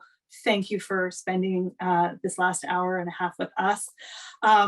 With that being said, I'm going to pass over to some special remarks from our sponsor, RBC, and it will be Bo Olmsted, the VP of Commercial Financial Services. Bo, I'll pass it over to you.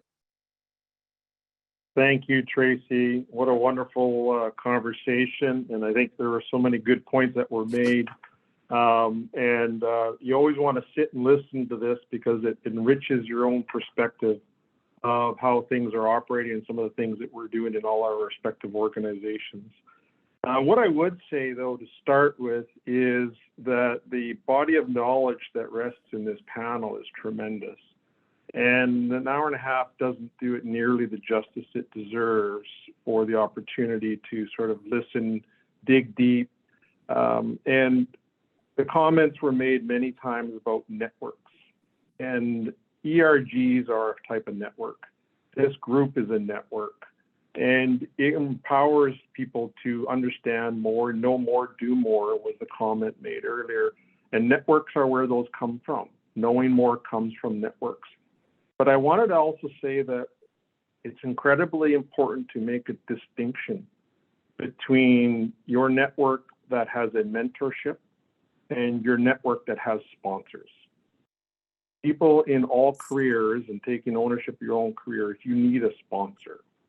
You need to find that person that's going to stand tall and, as we say, lean into these issues that support diversity, that lean into equity, that lean into opportunity, and you need a sponsor. It's a very, very important aspect of building your own network and taking personal responsibility. I also think there's some pretty fascinating things that can come out of those networks. And as I said, you learn more. But I think it's important to acknowledge that a career isn't a ladder. It is more of a lattice. And it's important to take perspective, as Nancy said, is get different perspectives across the manufacturing floor, different perspectives against the functional divisions of a company, because the leader of any one of those companies can't effectively be a leader unless they actually know the rules within that scope of work.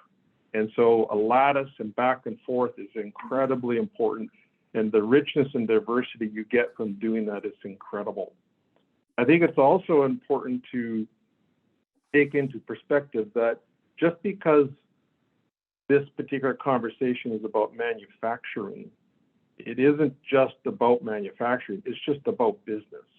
And it's about the business of manufacturing. And everyone here, Andrew, Nancy, Leslie, they're doing these jobs, they're doing them for the business itself. It doesn't matter whether you're making doors or stoppers or candles. It's you're making a business work and you're enriching, you're adding value to things in the functional areas and you're passionate about them. They come out in where you choose to deploy that. And Nancy said it very well, is if you're not finding those moments and opportunities where you're getting those lifts in your career, then maybe you're not in the right spot. Maybe you're not in the right spot that allows those opportunities to shine and to be taken advantage of. But we spend in RBC a tremendous amount of time and energy focused on gender diversity. To Andrew's comments, we have 11 ERGs, of which one of them is women ERGs. We have caregivers ERGs. We've got BIPOC. We've got them all, and they are tremendous resources. And when you find an opportunity to look at a career within a company like this, there is something that Andrew touched on that I thought was important, and I hoped he had carried it on a little bit more, and I want to do that here, is that men tend to say yes, they'll do it. Women tend to say, am I ready? And I think there is a very big difference between seeking permission from anyone and just going out and doing it. And that's what we're encouraging, is to just go out and do it and take it and just go ahead. And Leslie said that, just do it. That was her comments, verbatim, just do it. And the effect of that, and I'll wrap up by saying the effect is that for us at RBC, we're 57% women across our entire organization of 87,000 employees. 46% of our directors are women, and 44% of our executive leaders are women. And the diversity of thought that we get out of that matches the market that we serve. So we would be remiss if we didn't have a business platform that looked like the markets that we're in. It's very, very important. And the opportunities that Leslie, Nancy, and Andrew have shared, they're very, very critical to taking control of your own destiny, learning the ropes within the framework that you're working in, and owning it in a way that's good for you, good for your family. And so to that end, Leslie, thank you. Nancy, thank you. And Andrew, thank you very much. Tracy, thank you.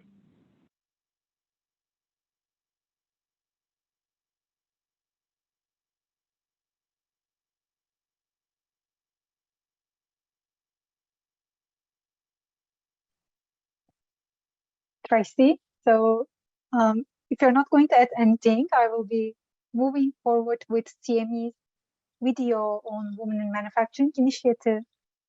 This video you will see has been recorded in the Dofasco facilities, and you will see our National Women in Manufacturing Chair, Angela Pepin, sharing what CME is doing on Women in Manufacturing initiative and what we are expecting from you as our members and as our stakeholders to support us to increase the number of women in manufacturing. Lenika?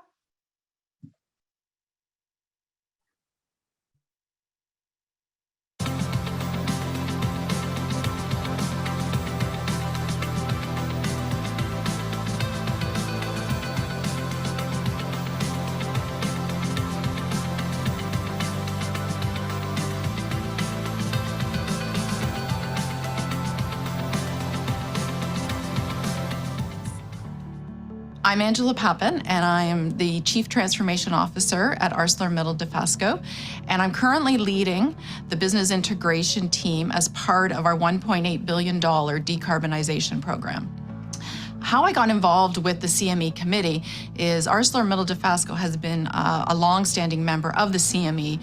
And when the committee was launched, Women in Manufacturing, it ties in very closely with what we were doing here at ArcelorMittal. And in order to create a culture that is inclusive, we want to make sure that we can attract the very, very best talent across all genders, all ages, and all disabilities.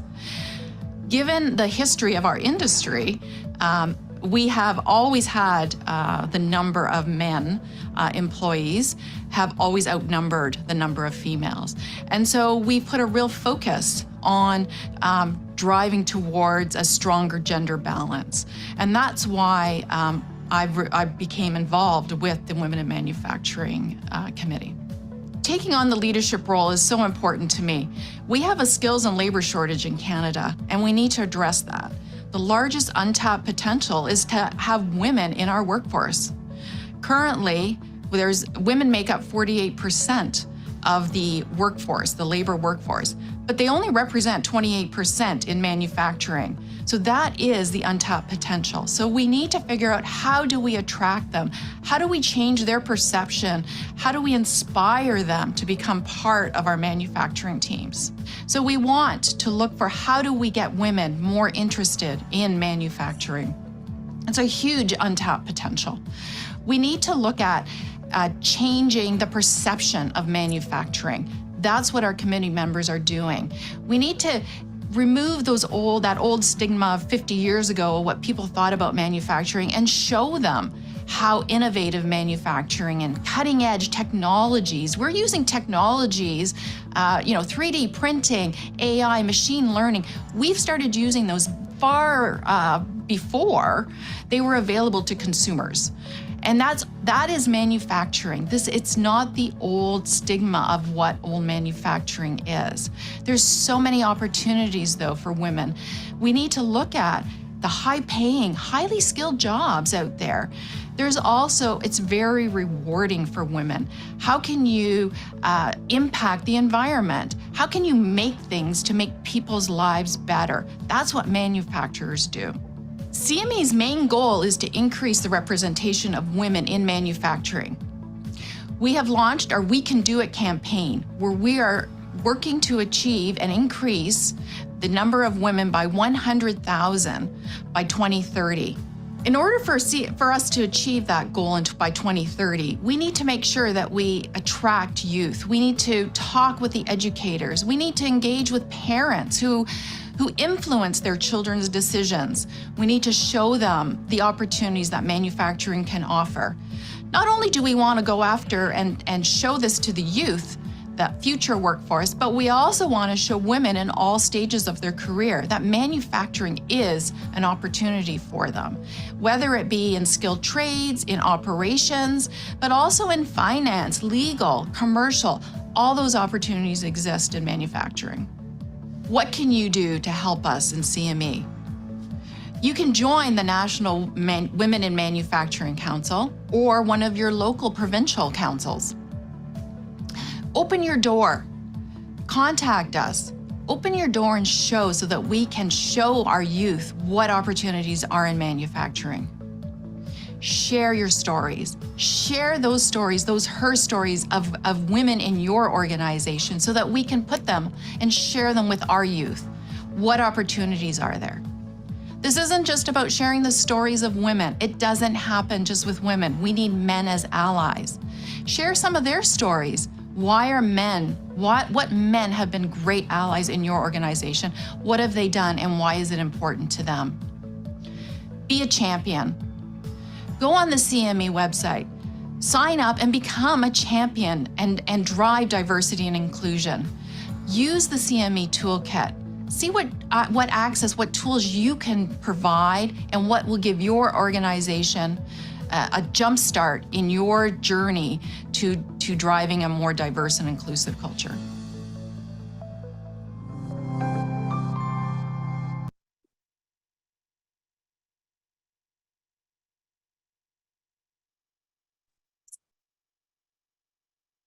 Thank you, Lenka. So Now we are going to have our session on CME's Gender Inclusion and Diversity Toolkit. I would like to first of all thank to all of our speakers so far for sharing their learning and experiences. And we talk about, culture empowering women, balanced teams, and diversity being equal to innovation. And I believe this session will help you now to understand how we can create and sustain a gender inclusive and diverse workplace in the manufacturing industry by starting the conversation and making your workplace more attractive and inclusive to gender diverse talent. We are going to welcome Silvia Gonzalez Zomaro, our KPMG's Inclusion and Diversity Practice Leader and Partner. She will be providing an overview of our toolkit designed by manufacturers for you. And during the session, I will be dropping off the link of the toolkit so that you can reach to it and download it from CME website. And following Silvia's presentation, we will get your questions. So please feel free to drop your questions and comments to the chat function. Silvia, welcome. Ghost Day. Oh, Ghost Day, just before we introduce Silvia, my apologies, Silvia, we just want Ghost Day to turn her camera on so we can see her face. Oh, I'm so sorry. It's always a live event. We got to have something to keep us on our toes. Or Hi, everyone. So, there's Ghost Day, everyone. And my apologies. Go ahead and you can introduce, or Silvia, you can introduce yourself now. Thank you. Thank you very much for Tracy. My apologies for that. And now I'm leading. I'm just giving the mic to Silvia to introduce herself and start her presentation. Silvia. Great. Thank you so much, Tracy and Ghost Day. It's a pleasure to be here. As Ghost Day was saying, we developed this toolkit a few years back, but we see it's very relevant. And you were actually one of the organizations that was pioneer and leader to showcase these toolkits as the first step to complement what's out there as the initial maybe culture changes that we see with these presentations. So thank you so much for all the panelists. I heard part of your discussion very lively, and I see the questions here in the chat. So very happy to take questions as I go through my presentation. As you'll see, the toolkit takes on several of these challenges that we see as women in manufacturing. It's not just adding the diversity in terms of representation, but also how do we include them in the decision-making process? How do we retain this talent? How do we help them grow into leadership positions? That's where the toolkit will come in handy to guide you through those first initial steps. If you're still thinking about it, how do I increase my numbers? But also if you're already with the numbers, how do you keep and retain, grow, nurture that talent to move forward and become hopefully, as Bo was presenting, a leader like RBC with hopefully higher than 50% representation, because in some communities we do have more representation of females than in others. So it's definitely good to see that some organizations are already harvesting some of the great talent that we have in Canada like that. But thank you so much. I'll be sharing my screen just to guide you through how to get to the toolkit. You will see that the toolkit has several pages, and as you find it, it'll probably be easier just to Google. So I'm starting here in the page that you will have, maybe as you say, CME toolkit, and you'll see several pointers here. And so somebody else had a question or a comment? No? Okay.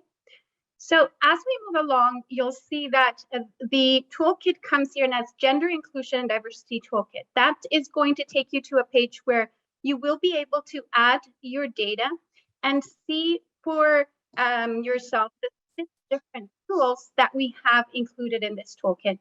It is incredible to see how organizations that have gone through this see it as a very simple process to get started, but they also see the richness in each one of the tools.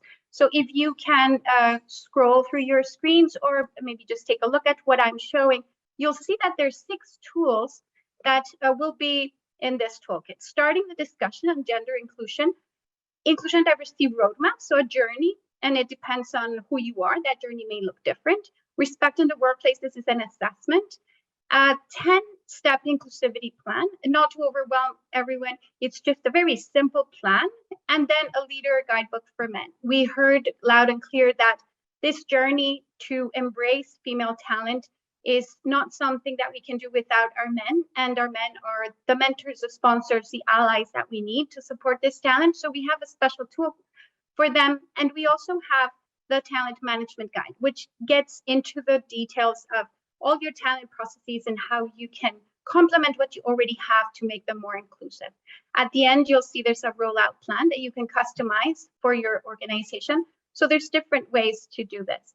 And as you put here your information, please, you will be able to access the tools, and you will have a summary in this first page of what they are, but I will just take you through some of the key elements, because you will find that it is important to start the conversation. I saw that question in the chat. How do we take our first step in order to get those biases or maybe perceptions out of the way? And how do we really create inclusion? You'll see that in the documents that you can download, there's several of them that have either something that you can already use as a PowerPoint and you can modify, a PDF version if you want to use the one that's already there, or you have several elements that you will see on your screen, like posters, for example.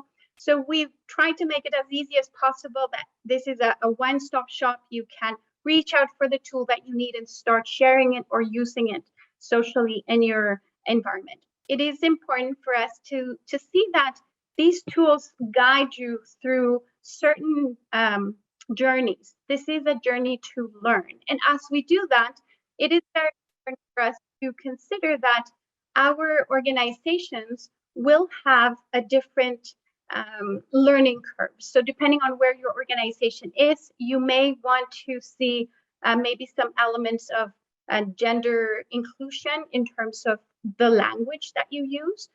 You could see, for example, the commitment of having women represented in the panels of recruiting. So there's different ways to get started, but this PowerPoint presentation will help you to see, and I'm going to open here the PDF, how to get started. And as you can see, it is already something that is curated, it's ready to use.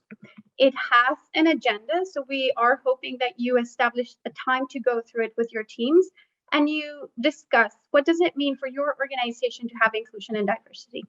There's several steps to go through it. There's icebreakers, there's movies embedded here, there's case studies.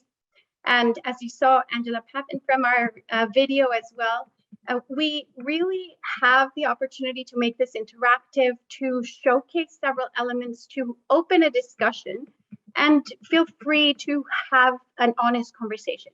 Psychological safety is key to support the diversity in manufacturing. And if we really want to untap that potential talent that we see, we need to open those spaces where we can really take a look at why do we have maybe less women in our organization.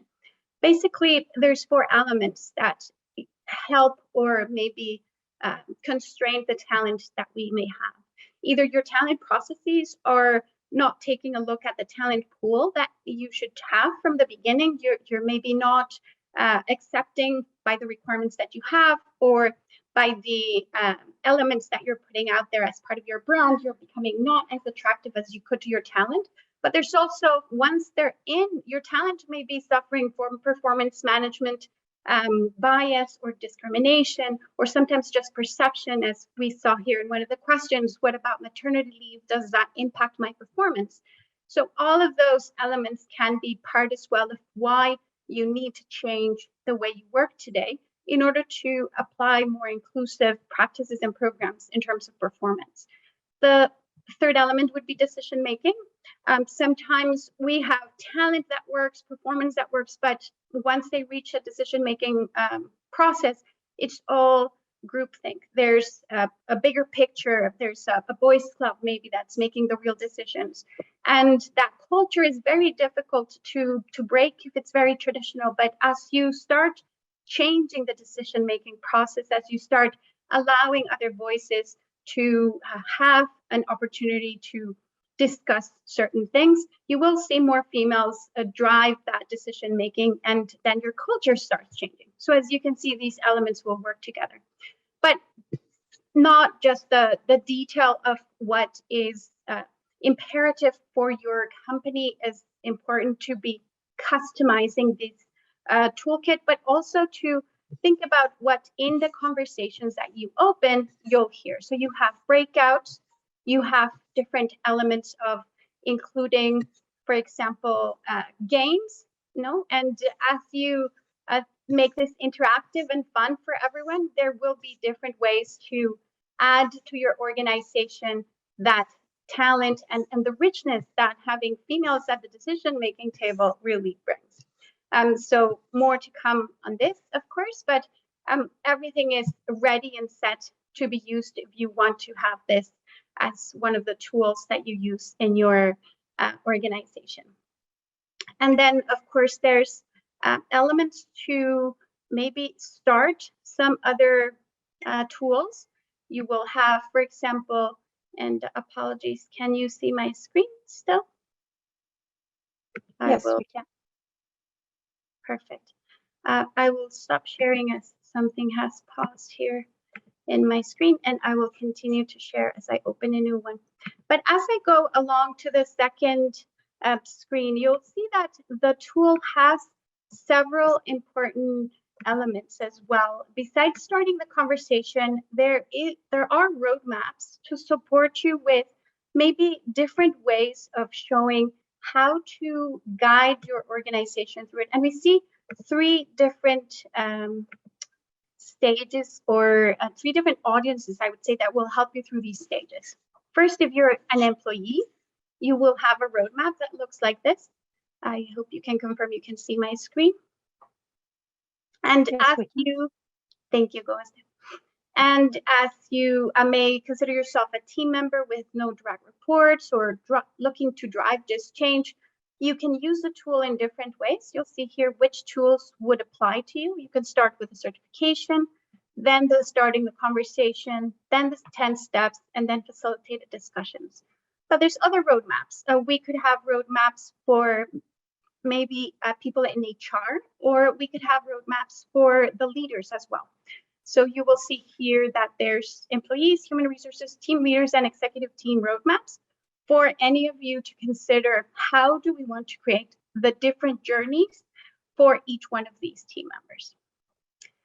And of course, there's also some more visual elements besides the start the conversation and besides the roadmaps.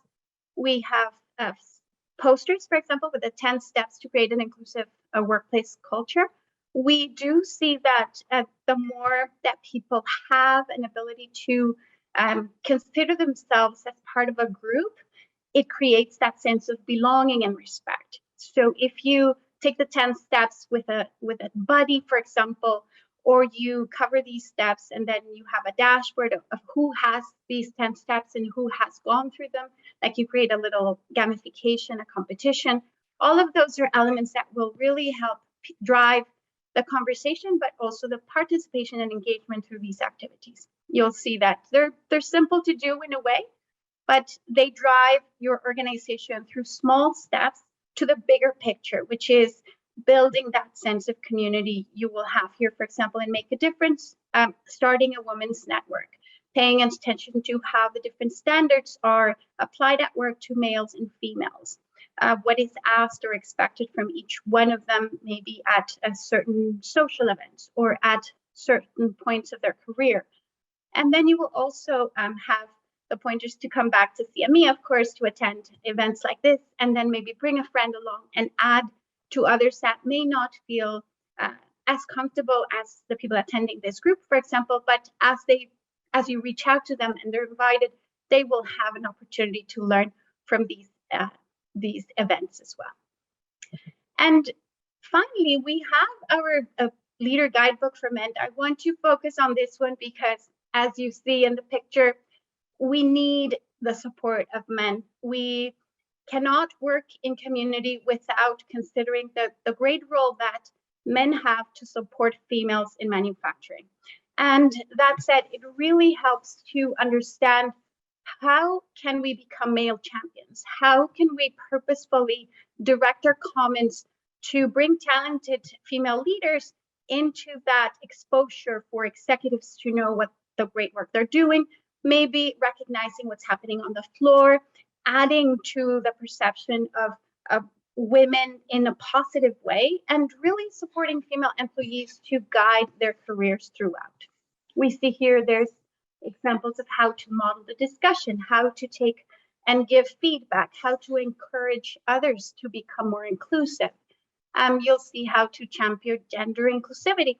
And of course, I say this as a very proud bisexual, consider these elements not just for males and females as a binary option, but also considering all the genders, all of the 2S LGBTQ plus community that's out there, and consider how do we use the language to help them feel more included, to help our communities grow together. There's concrete actions here to follow, recommended behaviors. You can use these, for example, to tailor your competencies as you build, for example, performance management or feedback guides. And of course, there's a chapter on sponsoring female employees and what would you have to do, certain concrete actions to do that, certain takeaways, and a summary. So very happy to be presenting this quickly for all of you to know what's in the toolkit. But I'll be happy to stop sharing now and take any questions from anyone that has specific needs or would like to maybe go into one tool. Please go ahead. And you can add something in the chat if you like, as you have, or just I think you can also open your mic.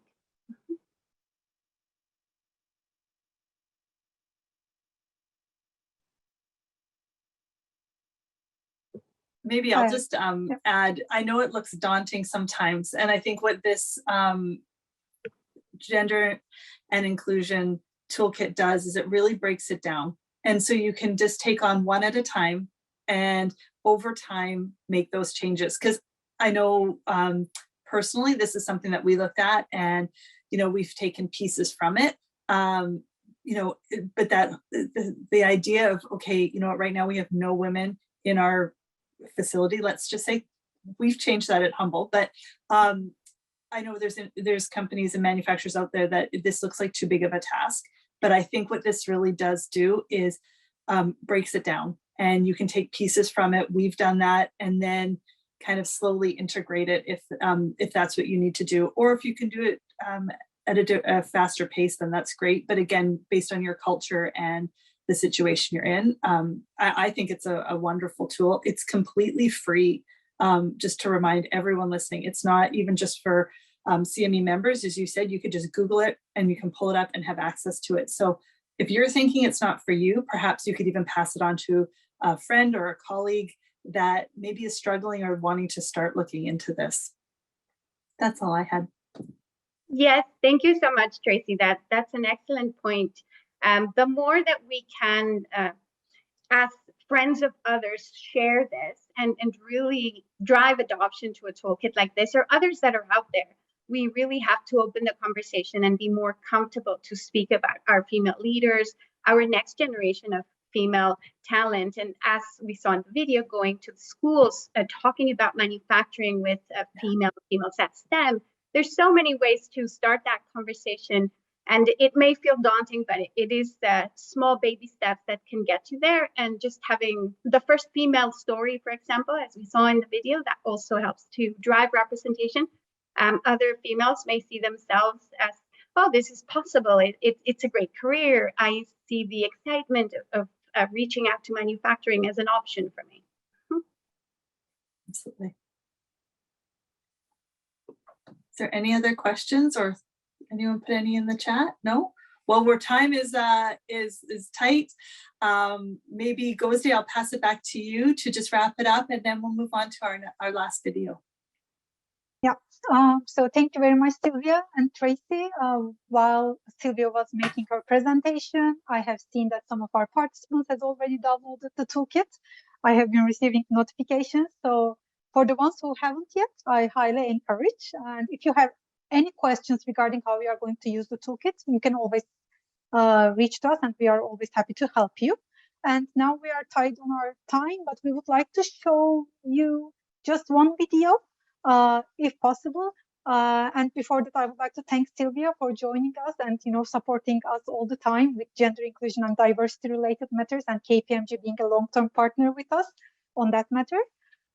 Thank you very much, Sylvia. And now we are going to see a video from one of our members again, Volvo, from Quebec. Volvo has been working on gender inclusion and diversity for more than a decade. And this video of them shows the stories of 5 women around the globe who work at Volvo and truly passionate about their jobs in the manufacturing area. Let's meet and be inspired by Emmy, Wilma, Marilyn, Carrie, and Prativa. Thank you very much for joining us today. And I'll just remind you to, join the closing remarks and Thursday session as well. And after our video, we will be, reaching to Vimax to Sim for her closing remarks. Thank you.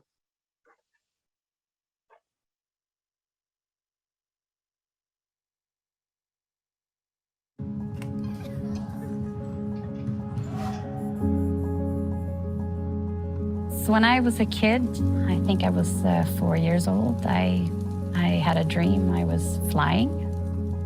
And when I woke up, I wanted to build an airplane. My name is Emmy. Vilma. Marilyn. Carrie. Prativa Dal. And I'm an engineer. I'm the type of person that really needs to be involved in the work that I do. I can't come to my workplace and just do my thing and then go home. I really want to feel like I'm a part of something greater. What I love with IT is that you're never done with learning. My father has 5 children, and I am the only one who shared his interest in building things. He was an engineer, and here I am, also an engineer. I love to analyze the problems and find out the most optimum solution. I love to help my team members when they face any technical challenges, and I love coding. It was not easy for me to be in technology. People have seen me differently being a woman, but I dedicated myself into this and I didn't let it put me down. I'm extremely proud that I'm the 3rd generation on the father's side of my family to work for Volvo. It's my past, my family, and I view it as my future.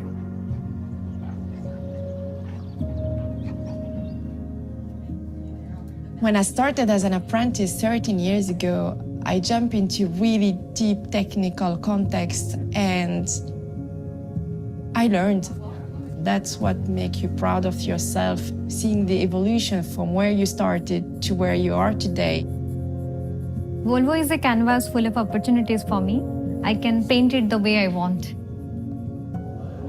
As an engineer, my work is all about details.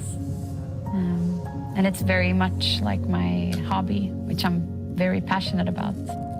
I like that it's very flexible. You can make anything as long as you have fabric and a pattern.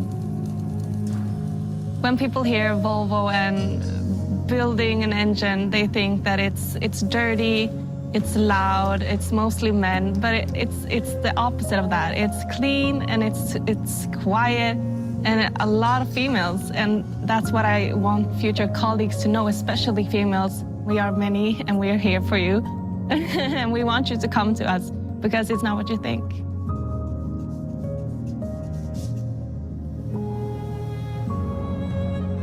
You start small, you have an objective, you need to show that you can make it. Lifting weight and my work is the same. You need to feel that you can do anything. There is no limits. I feel very passionate that diversity is a key success factor for any organization. Bringing people together from different walks of life helps people to view things from different perspectives. What is Volvo to you? Well, Volvo is to me development.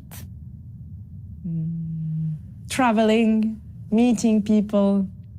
Innovation, growth, and possibilities.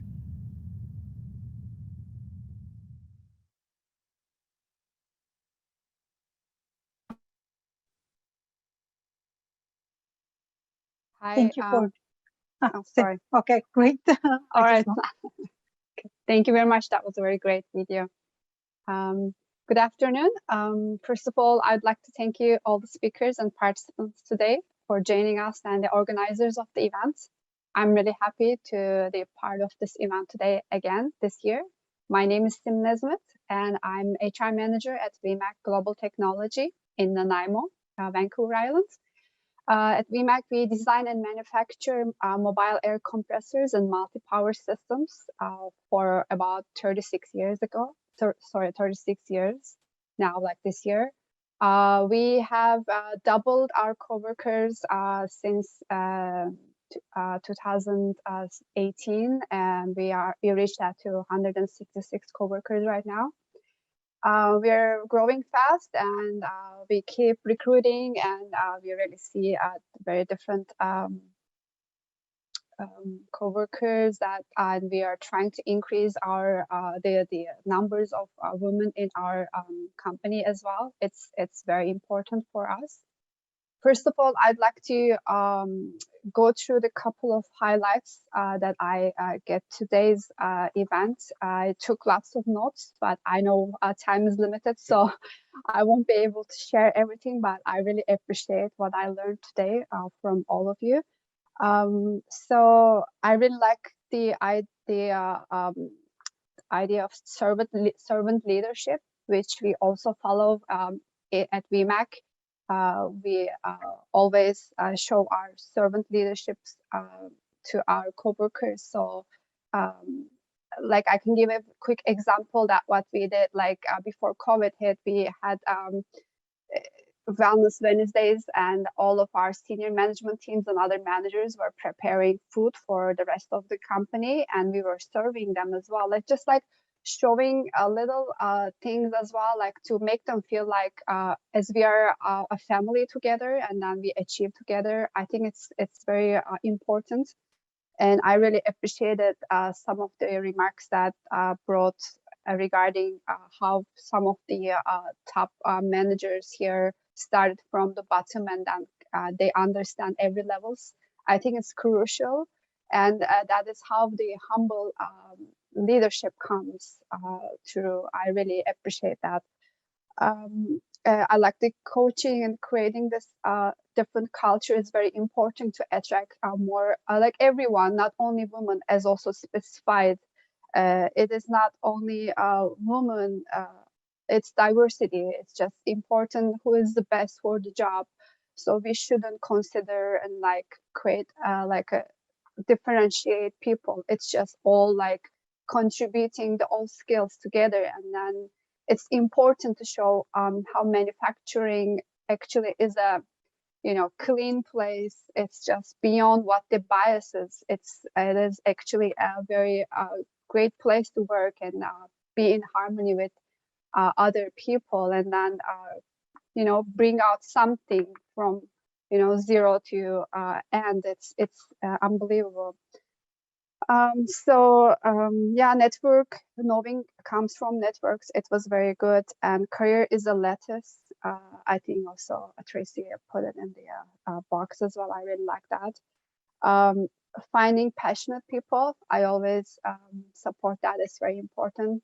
Like every day they ask me, as I'm dealing everyday problems to fix and then help people to move on, they come and ask me, why do you do this? How do you do that? I'm like, because I love my job. Like I'm so happy if I can change anything people's life. It really gives me more motivation in my work life and career. So at VMAC, we really believe in diversity and its richness, and that is including more women, of course. Interested in manufacturing and the trades in early as their interest in career starts to develop. One thing VMAC does proudly is especially tours of school students, so they can see the exciting world of manufacturing and hopefully encourage a diverse group of students to engage in one of the many applicable fields that support manufacturing. Also, one is coming up in November as well. We will have like 100 students we're expecting. Other than this, we also sponsor Nanaimo Science with programming to get young kids interested in STEM activities. Nanaimo Science has a lot of girls participating in their programming, so hopefully that will lead to more women getting into STEAM-based careers too. I brought my little kid to one of those Nanaimo science fairs as well, and he loved it. And he even observed that like the difference, like girls are there, and then he's like, "Oh, that's so cool! Like everyone comes here," and it's important to train them as you know, when they're so young as well. Like it doesn't matter. Starting early as possible is the best way, and then goes through the different levels up to top. I think it's a very good start. And also keeping the culture, retaining when we receive more women in the place, that we should support them continuously and keep moving, like talking to them, being there, like going to the Gemba, going to their places and then just check how they're doing, and then involve them in the decision making as possible, and make sure that their careers are also going through in a good direction. So it's not only, of course, involving them, but like also retaining them at their workplace is very important to paying attention. I'd like to remind our participants that our forum will continue on Thursday, October 20th. With a focus on what skilled trade means and how we can attract the youth to a skilled trade. The participants will receive a follow-up email from CME following the first day, and that email will include a feedback survey. We really appreciate the feedback of the participants for future event and learnings. Thank you very much.